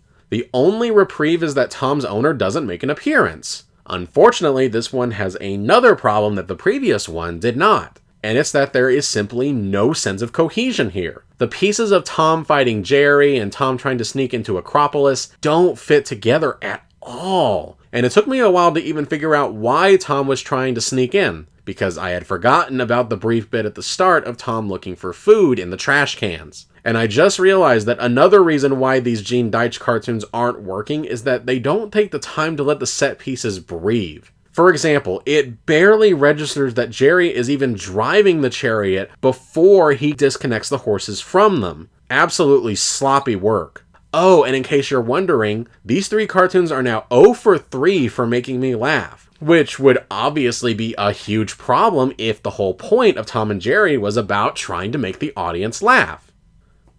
High stakes. This one is so close to getting the dynamic between Tom and Jerry right, and yet is so far away at the same time. The setup actually feels like something that a classic Hanna-Barbera cartoon would come up with. There's just one little problem. Actually, there are several little problems, but there is a big problem here. Can you guess what it is? Well, if you guessed Tom's owner, congratulations, you win a prize. Seriously, it's not just that he abuses Tom that bothers me, it's the sadistic, delightful glee he takes in abusing him. Look at how he's grinning as he force feeds Tom an entire bottle of cola. Again, there is a way of making Tom's owner inflicting abuse on him funny. Just look at how they handled it with Mammy Two Shoes. But the actions here are just too heartless. You genuinely do not understand why this guy owns Tom, when it seems like he hates having him around. This also features a rather infamous ending where, after Tom has been defeated, like, he is tied up and he is not getting out of it, Jerry decides to take the cruelty a step too far by tying the chair to a back of a car and dragging Tom far, far away. I think it's the helplessness that really gives this action in particular a bitter taste. There is just no sense of satisfaction because Tom can't do anything to fight back, didn't do anything to deserve this level of torment, and is clearly terrified out of his mind about what Jerry is about to do to him here. It just goes so far over the line that it's not only not funny, it actually descends into being unfunny. Oh, and there's also this weird and extremely obvious animation goof where the water is transparent, but when Tom is being pulled underneath, we can't see his body. Quality control? What even is that? So, yeah, this one's bad. Really bad. The worst of the Gene Deitch shorts so far, and the worst Tom and Jerry thing I've seen so far. Hopefully this one's as bad as it gets. And now I'm depressed that one of my favorite foods, steak, is associated with one of the worst cartoons I've ever seen. Is there another cartoon clip associated with steaks that I could associate them with instead? Mr. Steak, you're my only friend. Well, great. Now I'm depressed for an entirely different reason. Mouse into Space. Easily the best of the Gene Deitch cartoons so far, and it's not even close. It still features some of the awkwardness associated with them, but it actually utilizes its limitations. You're never going to top the Hanna-Barbera slapstick, so why not focus on being more surreal just for the sake of being surreal? It's at least something different and doesn't feel overly harsh. This is also the first of the Gene Deitch cartoons that actually made me laugh. And it was at the very beginning where we open with Tom just being pointlessly cruel towards Jerry for no reason. This is how you do mean-spiritedness correctly in a Tom and Jerry cartoon. And yeah, I am kind of surprised, given how the space race had been a thing since the mid-50s, that it took them this long to do a premise about Tom and Jerry going into space, especially when Looney Tunes had been doing it as far back as 1948. Again, I wouldn't say anything about this is great. I still think the sound work is not very good. And once again, it lacks a proper through line with trying to connect the bit of Tom being depressed about Jerry leaving him to them going to outer space. But even with its flaws, this one is actually palatable. Is the worst behind us? Has he finally learned his lesson and found his footing? Landing Stripling. Well, I guess that answers my question. Here's one that's almost completely ruined by the sound work. Specifically, the annoying sounds that permeate from this yellow turd, I mean bird. Let this be a lesson to all you creative types out there, particularly in animation. Competent sound mixing and sound editing is not optional, and is just as important as good animation. I mean, not that this one has good animation either, this is still subpar work. Oh, and to add insult to injury, this cartoon is a ripoff of a previous Tom and Jerry cartoon, this time The Flying Cat, so you can't even give it points for being original. So, yeah, about the only thing this cartoon does right is that it doesn't feature Tom's owner, but giving points for that is like giving points for filming a movie with the lens cap off. Congratulations, you achieved basic standards. Calypso Cat. Have I mentioned yet that the sound work on these Gene Deitch cartoons is bad? Because the sound work on these Gene Deitch cartoons is bad. There's also this brief section where Tom is literally walking on air, which I guess was intentional based on the presence of a drop shadow, but it just looks altogether off. This one's not even memorably bad, it's just slow, awkward, clunky, and poorly paced. I don't want to talk about this one anymore, so let's just move on. Dickie Moe. This is a Tom and Jerry cartoon where it would be better if it wasn't a Tom and Jerry cartoon. If this was simply a cartoon about a Captain Ahab XP shanghaiing someone to serve on his ship, that in and of itself could make for a solid cartoon. In fact, I know it can because it made for a solid cartoon with shanghaied shipmates back in 1936. The backgrounds are very unique for even the Gene Deitch cartoons, featuring really heavy inking that feels very wooden, and I mean that as a compliment. There's a rustic, ship-like quality to the backgrounds. It actually matches the plot nicely. However, Tom and Jerry feel arbitrarily thrust into this. They feel so out of place and don't add a thing to the Moby Dick parody. Add on that the usual problems, the slapstick not being that funny and the sound effects really hurting it, including some random clicking sounds that Jerry makes that really doesn't work at all, and you've got yourself one that is definitely an interesting experiment, but it ultimately doesn't work at all. The Tom and Jerry Cartoon Kit. This one is often cited as the best of the Gene Deitch Tom and Jerry cartoons, and now that I've actually seen it, yeah, it's kind of hard to disagree. This one's not only the best, it is easily the best by a landslide.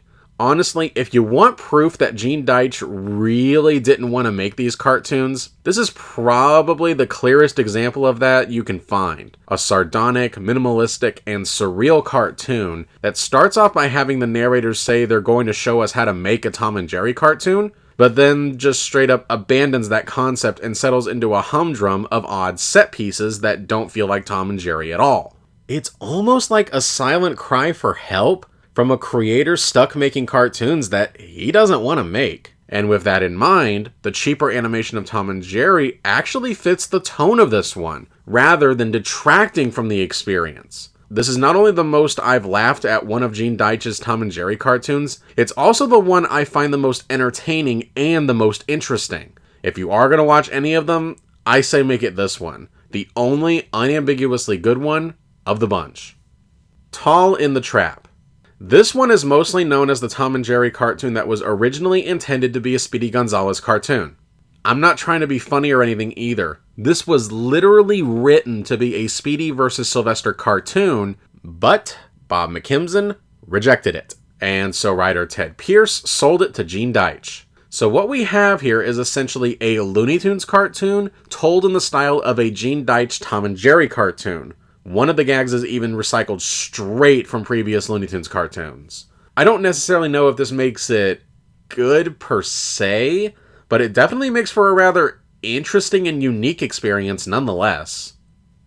Sorry Safari, the third and thankfully final appearance of Tom's abusive owner. This is the best of the trilogy, if for no other reason he actually gets punished at the end for his horrendous behavior, but a lot of the issues that plague the other cartoons plague this one. Bad timing, terrible sound work, and a tone that's cruel in a not very fun way. Even though there's not a ton in this that's outright awful, there's nothing really good in here either. Buddies Thicker Than Water. We're fast approaching the end of Gene Deitch's tenure, and with this one we get the closest that he gets to a Tom and Jerry as buddies cartoon. The premise is alright. Tom is frozen outside and tries to convince Jerry, who he apparently knows and was friends with somehow, yeah, that's never explained, to let him in out of the cold. Jerry obliges and lets him in, but as soon as the woman of the apartment comes home, she tries to throw Tom out, but he manages to convince her to let him stay by throwing Jerry out into the cold without the tiniest flicker of remorse. Then Jerry decides to inflict some karma on Tom by pretending to be a ghost and scaring him. In fact, this actually feels like something that Hanna-Barbera would have come up with. But this one suffers from a complete lack of pacing. 2 minutes is devoted to Tom and Jerry just getting drunk on wine. There's no payoff or jokes associated with it, not even any surreal imagery like in Dumbo. It's just Tom and Jerry getting drunk. This entire cartoon is 9 minutes long, and it is not respectful to the time it's been given. This one's not completely unwatchable. If it means anything, the sound work in this one is actually alright, but there's not really anything I can point to that made me think, yeah, this one was worth watching. Just watch The Night Before Christmas. It is so much better than this. Carmen Get It. And now, here it is, Gene Deitch's final Tom and Jerry cartoon. And we end his run on another music-based one, in a similar vein to something like the Cat Concerto or the Hollywood Bowl. Actually, if there are cartoons this one reminds me of more, it's the Elmer Chases Bugs cartoons like Stage Door Cartoon and Hairdo. This one is by and large a watchable outing. It doesn't do anything particularly great or even really that memorable, but it doesn't really screw up. At least we're mostly listening to some good music as opposed to Deitch's usual repertoire of ear violation. And it actually manages to work in one of the most inventive and original gags Tom and Jerry's had in a while. The ants masquerading as musical notes on sheet music. So, there is that. And so, now, we say goodbye to the Gene Deitch era. Yeah, there were some ups and downs.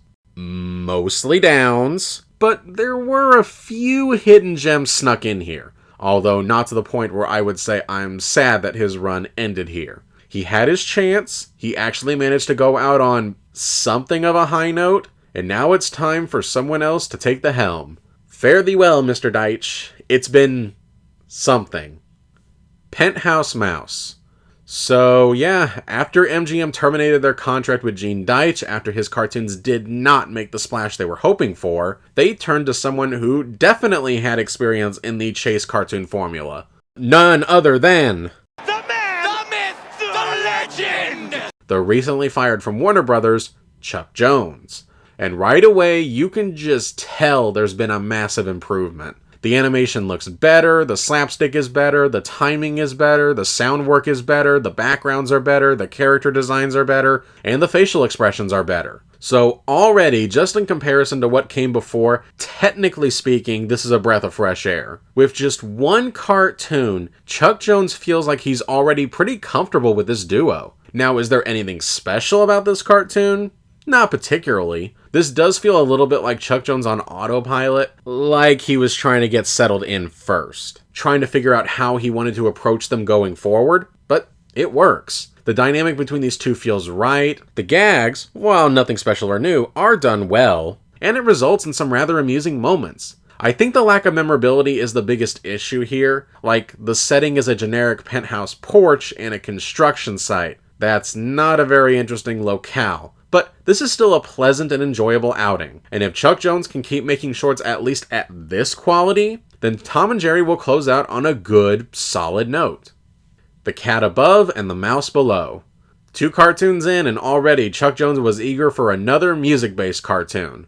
Now, using Largo Al Factotum as one of the songs that Tom sings invites some comparison to Long-Haired Hair, which is obviously unfair since that one is much better than this, but on its own merits, this one's actually pretty good. There's also the obvious comparison to the Cat Concerto, of which this one is very similar in terms of plot to, but Chuck Jones doesn't try to one-up that cartoon. I mean, nobody was ever going to be able to top that. He's just doing a different version of it. This is the typical slapstick shenanigans you'd expect with this setup, but it is done well. Chuck Jones gets the timing on the slapstick down, which you would expect him of all people to be able to do. Again, regardless of how reminiscent of older cartoons this feels, this is a very pleasant and enjoyable outing. Is there a doctor in the mouse?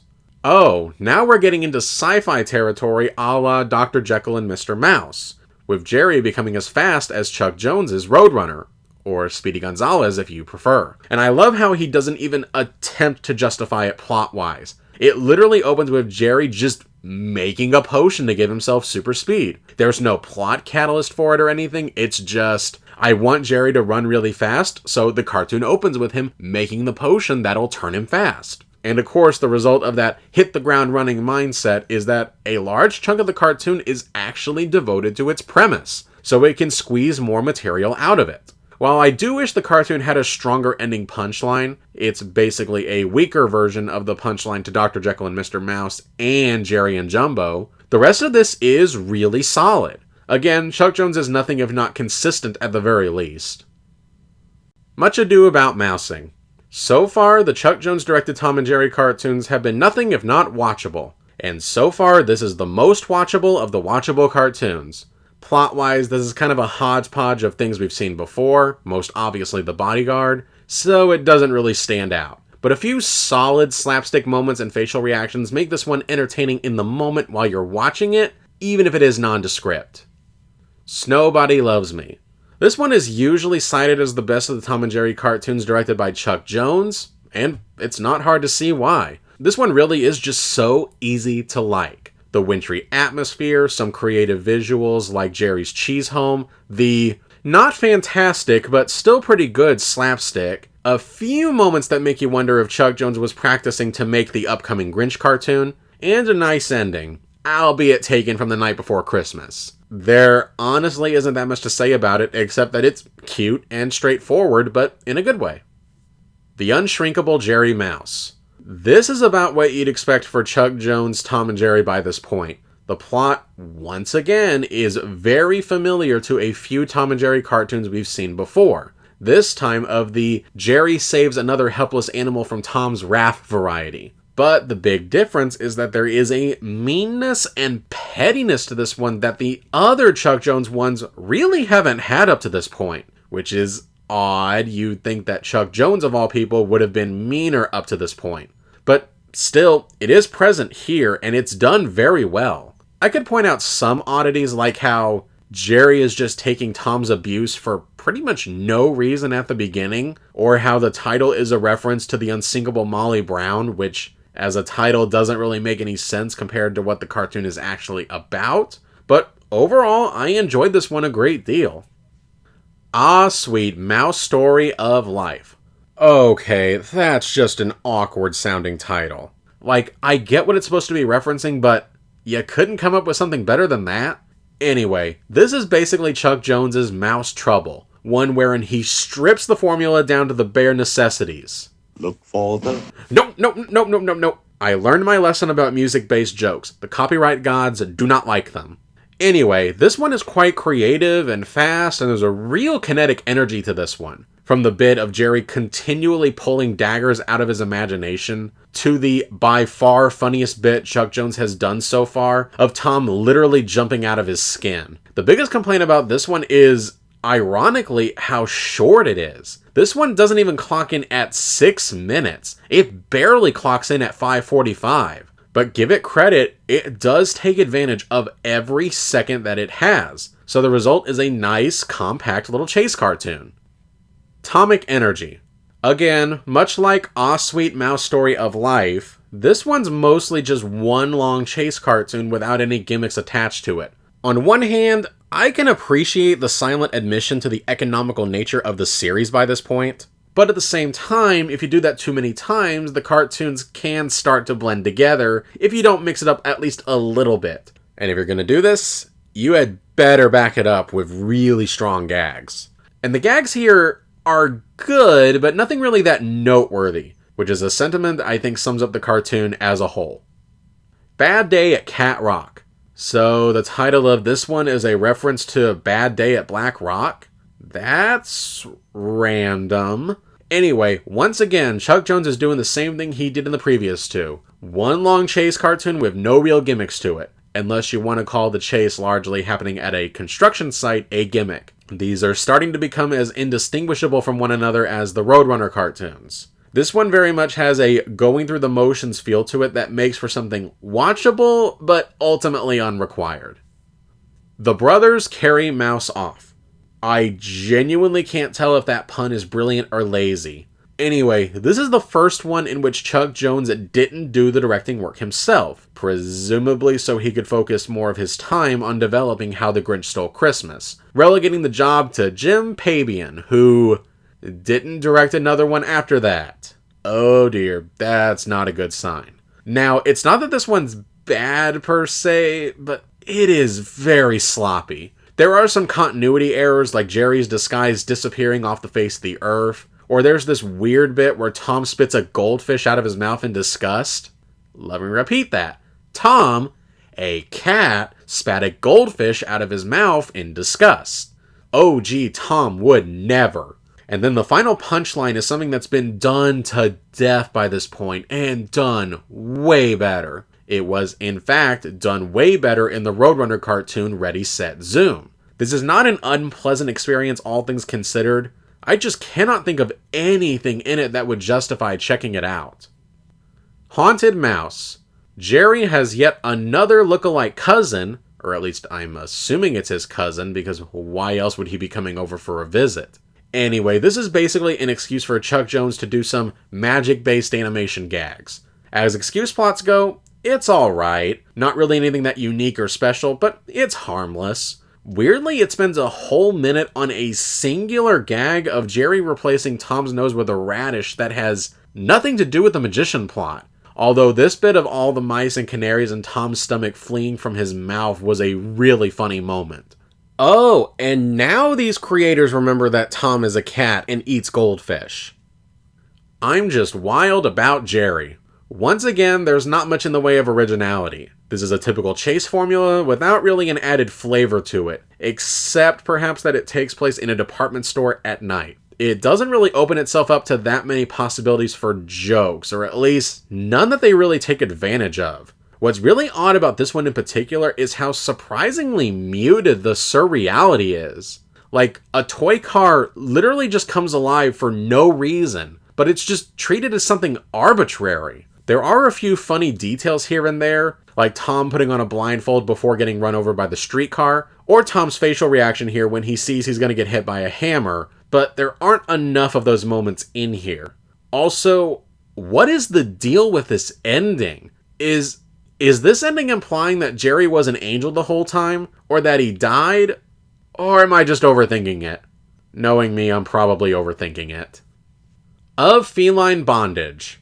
Ah, yes, a title that references a then 50-year-old novel about a young man's passionate but messy love affair with a cruel and unfaithful woman. I am sure kids will absolutely get that reference. Anyway, this cartoon starts off with Tom tormenting Jerry at a pool hall, which is a huge mistake right from the get-go, making me automatically think of a much better cartoon I could be watching instead, before it randomly segues into Jerry's fairy godmother showing up out of nowhere, and she then gives him an invisibility potion so that he can get revenge on Tom, because it's not like we haven't done the invisibility thing before or anything. Again, nothing is really added here, aside from the fairy godmother angle, and everything is done passable at best, except for this bit of Jerry's fur being cut to resemble him wearing a bikini.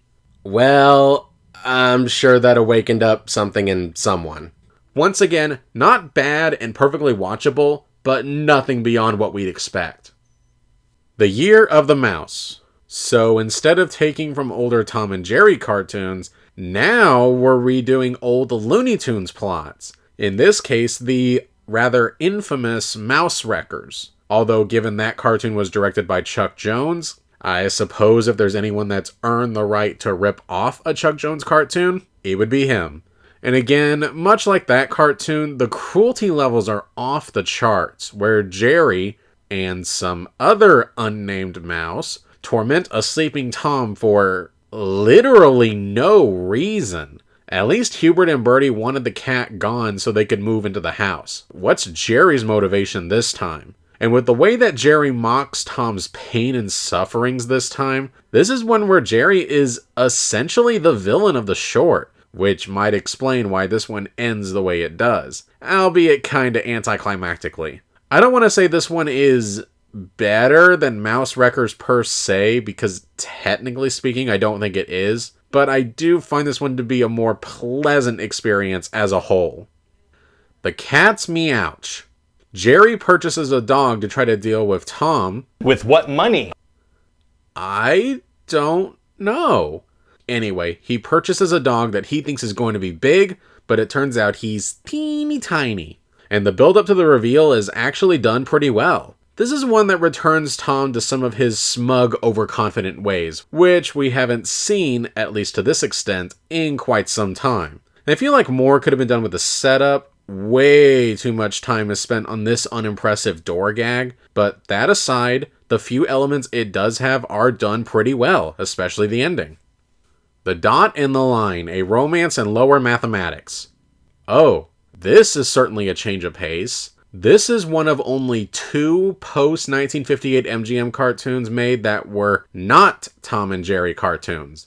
I'm not entirely sure why the sudden change, but regardless, This is an animated adaptation of the Norton Juster book of the same name, which I haven't read myself, so I'm just judging this as a piece of animation. The clearest inspiration for the original story was obviously Flatland, although instead of that one's satirical edge, this one is a bit more of a concrete love story, which is actually kind of an interesting experiment in and of itself, taking something that would ordinarily be seen as more abstract and avant-garde and injecting a rather conventional story of unrequited love into the style. So I think you could make a decent argument that this could very well be someone's introduction to more avant-garde animations, because it shows how animation can be used to give mood and feeling and emotion to something like a line or a dot. The way they move and glide across the screen has personality and weight to it. So much so that even if this was just playing out over some classical music, you could mostly still follow what's going on, which is actually kind of the one thing holding this back. I do think the narration here is too wordy. And I mean, is there anything worse than a guy speaking entirely in voiceover narration who just goes on and is too wordy for his own good? Now, I'm not saying it necessarily needed to be totally silent, but I do think the cartoon would have been more effective at just trusting the audience more and letting the visual movement speak for itself. They probably felt pigeonholed to it because I assume they're taking straight from the original text, but I do think this is a case where when you're adapting something from one medium to the next, you do have to make some changes that better suits the medium. Though it doesn't hurt it that much. I'm just looking for stuff to complain about because hey, that's my job. The result is something that's very creative and colorful and fun, and like I said, this is a good entry point for avant-garde filmmaking. So, if you want to try to branch out from typical animations, but don't think that you'd get into something like an optical poem, I'd say start with this. You'll thank me a blot. Also, as a side note, since Chuck Jones worked on this cartoon as a producer, this is the only cartoon that he won an Oscar for. Dual personality. Tom and Jerry take part in a good old-fashioned gentleman's duel, something that was done as far back as,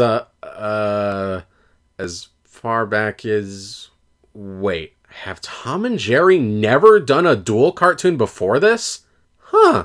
I am genuinely shocked that Hanna-Barbera didn't come up with this plot point themselves at some point beforehand, especially when you think it would be such an obvious plot for them to tackle. But the result here is that this is easily the most original plot Tom and Jerry have had in quite some time. I do wish that the execution matched the originality of the setup, because in this one, the slapstick, while workmanlike, isn't exceptional. And some moments are just odd, like when Tom and Jerry both fire themselves like an arrow straight to their opponent. Like, seriously, what was the plan there?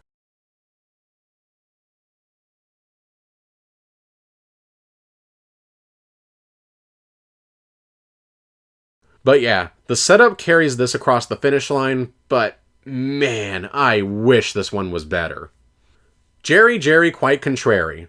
Jerry begins sleepwalking and partakes in shenanigans that, honestly, aren't any different than what he normally does. There's a few okay moments, like this bit of Tom's tail opening like an umbrella was a unique piece of slapstick, but still, there's not really a whole lot to this. The sleepwalking element doesn't add anything that interesting or new, other than Jerry reenacting some bits from Bedtime for Sniffles and Lost and Foundling. And, recycling the most famous gag from Mouse Wreckers, except done with worse animation, so, not as good. Maybe the entire cartoon is supposed to be a meta-commentary about how Jerry's instinct to fight Tom is so ingrained into his subconscious that he can't stop even when he's asleep. That within the eternal chase, there truly is no rest for cat or mouse. Who knows? Jerry Go Round.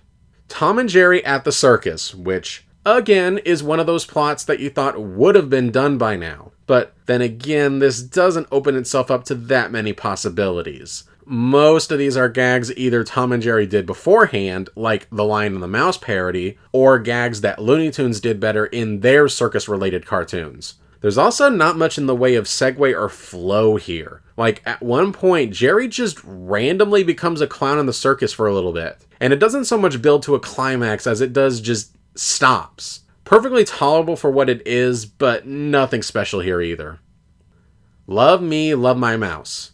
Another entry in the been there, done that category. We've seen Tom fall in love with a girl cat before, and we've seen him present Jerry as a gift to Toodles galore, although this time, instead of going for the Jerry puts the moves on Tom's girl punchline like they normally do, this time they're going for an Apes of Wrath type of plot, where Jerry is essentially treated as a baby by Toodles, and he keeps trying to get Tom in trouble. Not a bad concept, but the gag does get kind of repetitive pretty quickly, and you can see where it's headed. There's also the unique opening where it has a psychedelic romantic pastiche that really does not belong in a Tom and Jerry cartoon. Again, not terrible, and I do appreciate the attempt at trying to tell a familiar story differently, but the execution was still a little off. And again, it was reminding me of a much better cartoon I could be watching instead.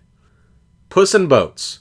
I guess if you ever wanted to see what a Speedy vs. Sylvester cartoon directed by Abe Levital looked like, this is probably as close as you're ever going to get. This is pretty standard stuff, and I'm starting to get much less patient with standard by this point. Again, we've done Tom and Jerry on a boat before in Cruise Cat, and that one blows this one out of the water. There is just nothing about this one that sticks out in the slightest. The closest thing to an inspired moment is this random astronaut that looks like he was pulled from a different cartoon that appears out of nowhere, but it's more weird and random than funny. Filet Meow. Oh, look, another Tom and Jerry cartoon that reminds me of an earlier Tom and Jerry cartoon. This time, Jerry and the Goldfish. But for as formulaic as this one is, this one manages to work in some solid bits of slapstick. Like this bit where Jerry forces Tom to cut off his own tail, which we've seen done before, but not done quite like this. And there is also this bit of the female goldfish flirting with Jerry, and Jerry flirting right back. I didn't know you swung that way, Jerry. Once again, there's nothing spectacular about this, but Chuck Jones and his crew were usually able to be consistently competent, just good enough to stay afloat, and this is no exception to that rule. Matinee Mouse. So, you remember that scene in Cruise Cat where Tom and Jerry stop one of their typical chase cartoons to watch one of their cartoons and then laugh at each other's misfortunes in said cartoon? That is basically what this cartoon is, stretched out to 6 minutes. This one is truly bizarre because rather than having them just watch old clips in the movie theater, it actually uses old clips taken from several different old Hanna-Barbera cartoons and strings them together to make it look like one long chase, which results in some really awkward edits. Like this bit where Jerry walks out of frame like he's going to confront Tom, but then the scene jumps to a clip from Jerry and the Lion, where Tom is getting beat up. In the original clip by a lion, but in the context of this cartoon, by Jerry. And then after all this, the art style suddenly shifts from the old school Hanna-Barbera designs to the Chuck Jones ones.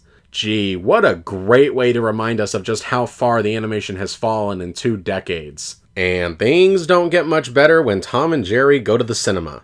It's basically the same gag repeated over and over again. Something happens to Tom and Jerry from an old cartoon, one laughs at the other's misfortune, then they retaliate with violence. Lather, rinse, repeat. At one point they even pull from Jerry's diary. How odd is that? This is a clip show that uses a clip from a previous clip show? It's like clip showception. Also, they predominantly pull from The Flying Sorceress.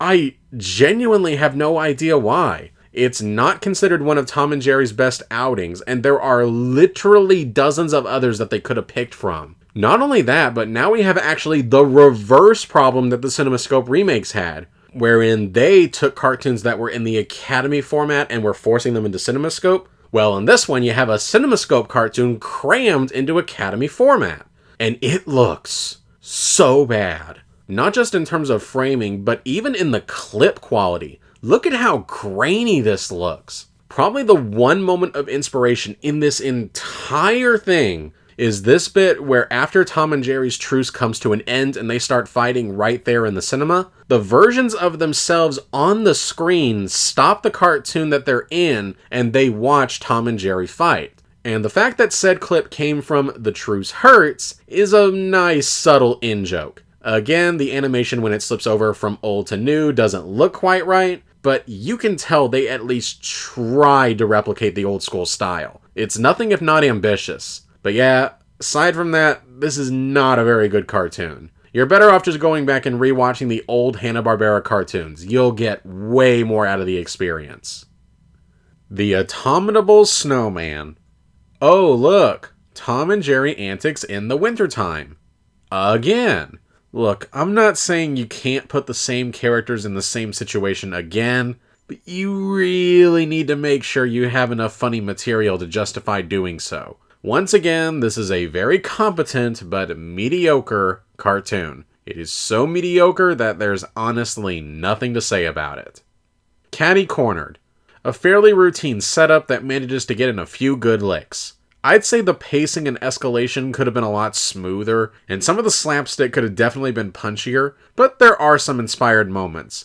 This Molly Pitcher joke was so obvious that I have to admire them for going for it. Also, I don't get the ending. Like, Jerry, you got what you wanted. Why are you chasing after them? There are some times where the here we go again ending can work, but this isn't one of them. Cat and Dupla Cat. This is another Tom and another cat fight over Jerry cartoon. And this ain't no sufferin' cats. This is another in the perfectly serviceable camp. The slapstick is alright, the reactions are alright, the plot is alright. Although it, for some reason, devotes an inordinate amount of time to the old mirror routine. Something that I think we can say was a well that had been worn dry by 1967. Once again, there's nothing really wrong with it, but nothing noteworthy about it either. Oh Solar Meow. And again, we get another Tom and Jerry Go to Outer Space cartoon, which, is not surprising given this was made at exactly the same time the space race was in full swing. But this is just a typical Tom and Jerry chase cartoon, just with more Rube Goldberg devices, gadgets, and robots. It doesn't add a ton of change to the dynamic, and the slapstick, while serviceable, isn't that great either. And I haven't mentioned this yet, but I think the one reason why the slapstick's not hitting as hard as it was during the Hanna-Barbera era was because of William Hanna's vocal performance as Tom. And look, I love Mel Blanc, but he feels oddly restricted doing Tom's vocals, and there's nothing distinctive about it. Again, this is fine for what it is, but for something that is so out of this world, it feels weirdly nondescript. Guided Mousehole.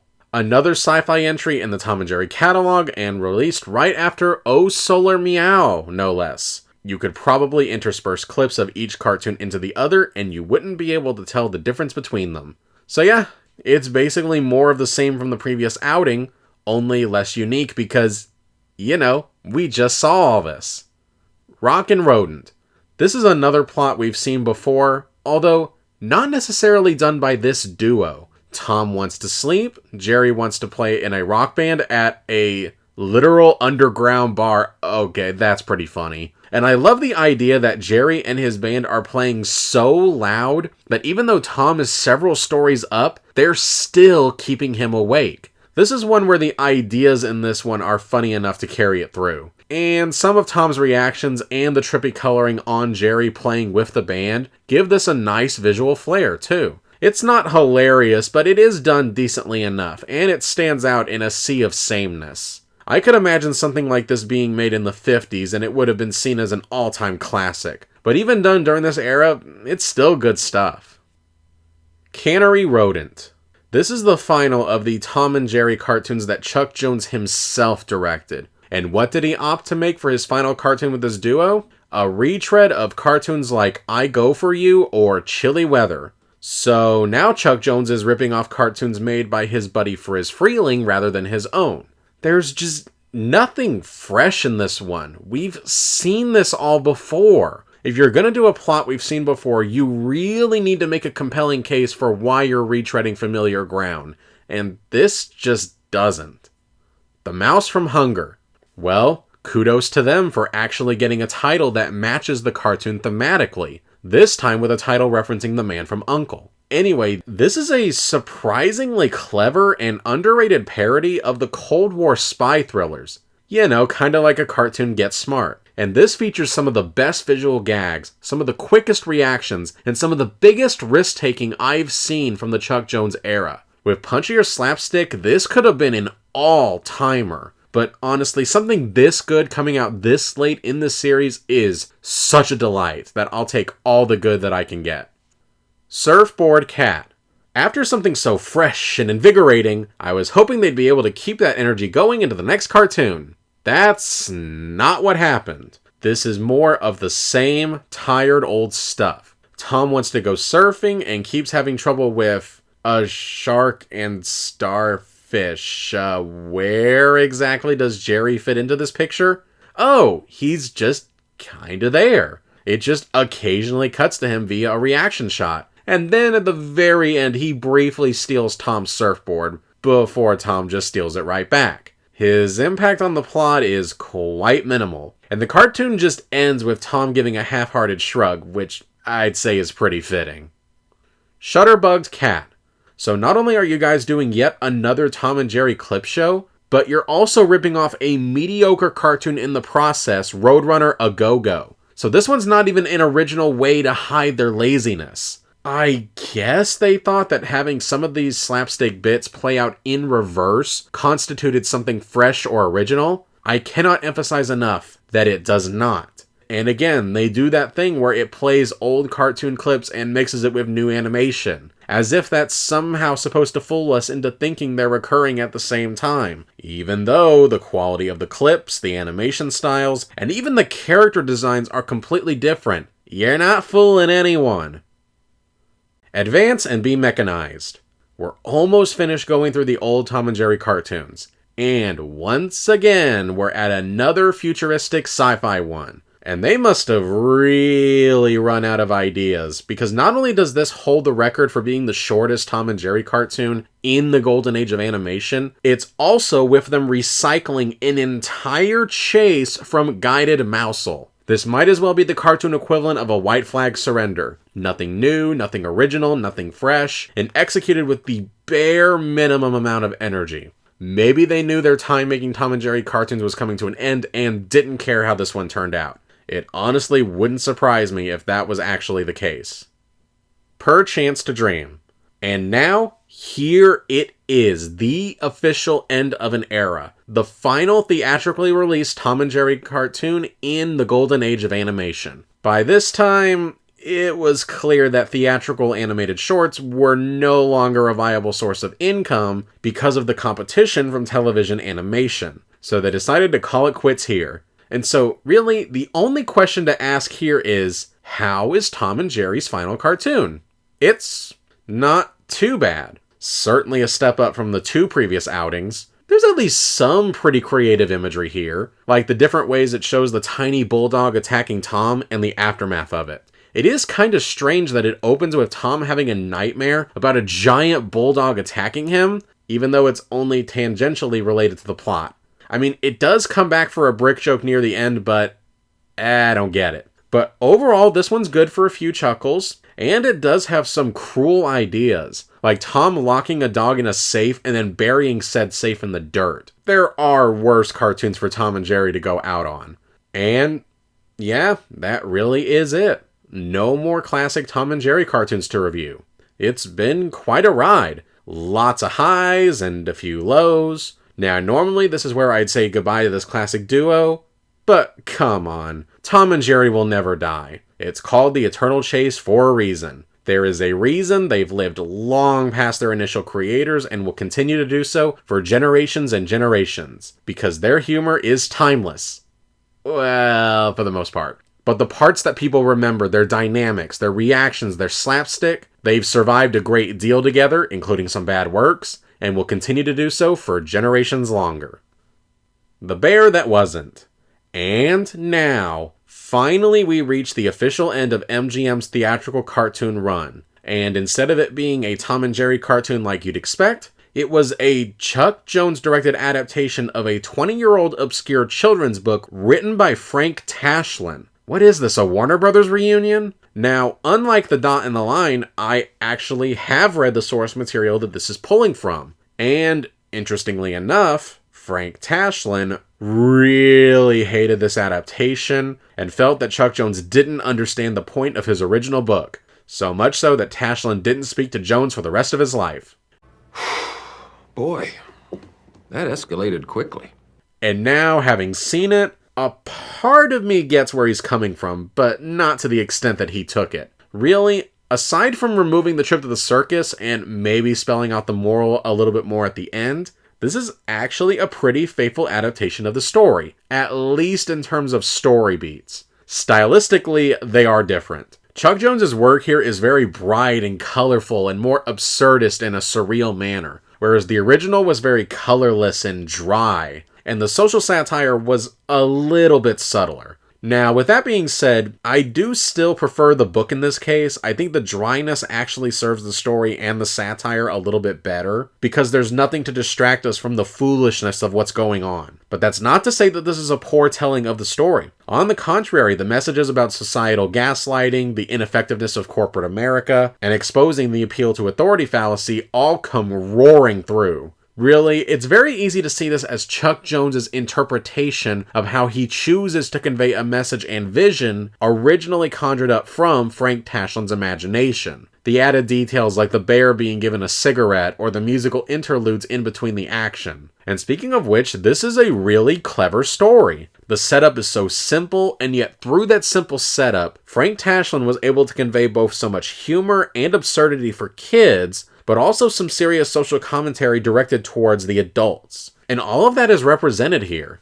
The bear is a likable character that you do feel sorry that he has to go through all this hassle, and you feel catharsis when we get to the ending. And the bosses are the right kind of dumb. They're smug and overconfident, refusing to accept the reality that's right in front of them, simply because someone in authority told them so. And somehow they manage to do it in a way that's not rage-inducing. Characters that are willfully blind to reality, in my opinion, are really difficult to pull off. That was one of the reasons why I didn't like Don't Look Up, but it works here. And I think it's because they know just how far to push it. Like I said, I do think it should have been a little bit drier in terms of its humor, but that's not really Chuck Jones's style, so I understand why it's not. But yeah, MGM managed to go out on a pretty high note here, and ironically, this actually makes for a better ending to the Looney Tunes than the actual Looney Tunes' ending. So, what's the lesson to glean from there, boys and girls? Elvis lives on in our hearts, in his music, and in a trailer park outside Milwaukee.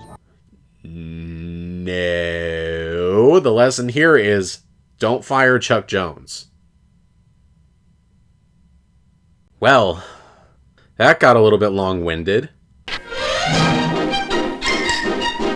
But, nevertheless, it is done. That is all 418 MGM cartoons, at least from the golden age of animation, reviewed. Wow, it feels like a huge weight has finally been lifted off my shoulders. Reaching the end of these reviews is always kinda bittersweet. Like, I do get this sense of accomplishment, but after spending so much time with these cartoons, I do feel a kind of lingering sense of sadness that I've reached the end. It's kind of like saying goodbye to an old friend. An old friend that has all sorts of funny stories to tell you, but then once they have no more new stories to tell you, you just leave, since clearly they didn't care enough about that friendship to come up with new stories to entertain you. I feel like that metaphor kind of went off the rails. Anyway, the point I was trying to make here is that, yeah, this was a lot of fun. I loved going back and looking at some of these classics, and watching some classics for the very first time, and watching a studio evolve from its humble beginnings to its, well, not necessarily downfall, but rather its humble ending. And hopefully I've encouraged you to check out one or two that maybe you hadn't heard of before. There's a lot of good and even great cartoons that tend to get drowned out in the deluge, and hopefully I've been able to spotlight each individual one and give them their due diligence, both the good and the bad. Anyway, let's take a look at the ratings charts. So as expected, MGM did take quite the nosedive in quality compared to Part 3, although admittedly, not quite as drastic as I was expecting. There were only 2 10 out of 10s this time around compared to the previous one's 12, and of course the Gene Deitch one certainly didn't help with bringing that quality up. There were some truly awful cartoons in this bunch, but to its credit, there was less of them than I was expecting. And I think it's fair to say that, thanks to Chuck Jones's crew coming on over, MGM managed to leave on much stronger footing than Warner Brothers did. Oh, and speaking of which, I'm sure you're all curious as to how MGM compares to Looney Tunes overall. Now, in terms of raw numbers, Looney Tunes is naturally going to have the advantage over MGM because they made more than twice the cartoons. For example, in the end, MGM made 27 cartoons that I gave a 10 out of 10 compared to Looney Tunes' 57. So Looney Tunes does have more, however, percentage-wise, MGM actually beats Looney Tunes, with 6.46% of the cartoons getting a 10 out of 10, compared to Looney Tunes' 5.68%. The overall average rating for an MGM cartoon was 6.6 out of 10, whereas Looney Tunes' average rating was 6.6 out of 10. Yes, I'm not even kidding. That is the actual numbers that the average cartoon came out to. Now, if you go beyond that in terms of decimals, MGM's is slightly higher, but I do mean slightly higher. So on one hand, it does seem like taking their time and not releasing quite as many cartoons did result in a better overall consistency in terms of quality, but just barely, to the point of being negligible. Also worth noting, MGM doesn't exactly have the biggest cast of characters. For the most part, they just stuck with what worked. You got Tom, Jerry, Droopy, Barney Bear, and Wolfie, and Red. But in terms of household names, that's pretty much it. Now, it did all those characters well, but if you want a little bit more variety in terms of characters, I think you have to give that one to Looney Tunes. And like I said, even though in terms of average, MGM had a slightly better output, you do get more great cartoons with Looney Tunes. So, all in all, they're actually pretty even. Like, scarily even.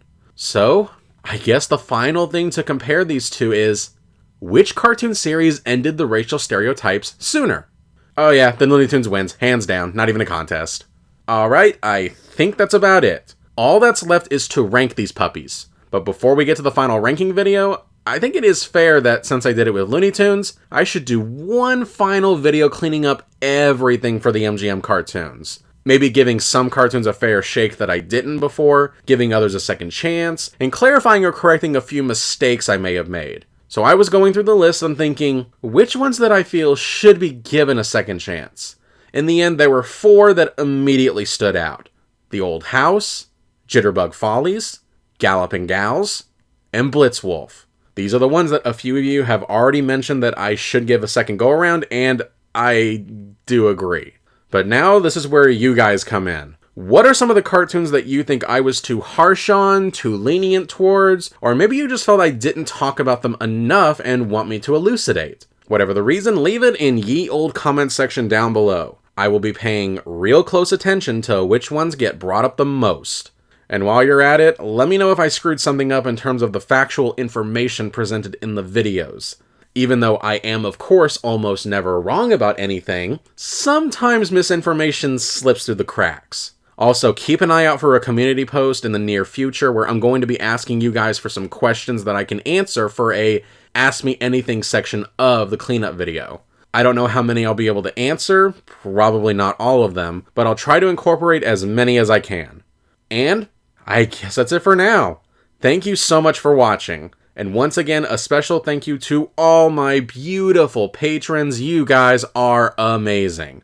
And if you want to be notified of when part 4.5 comes out, make sure that you're subscribed so that you don't miss it. Have a good day, and I'll see you next time.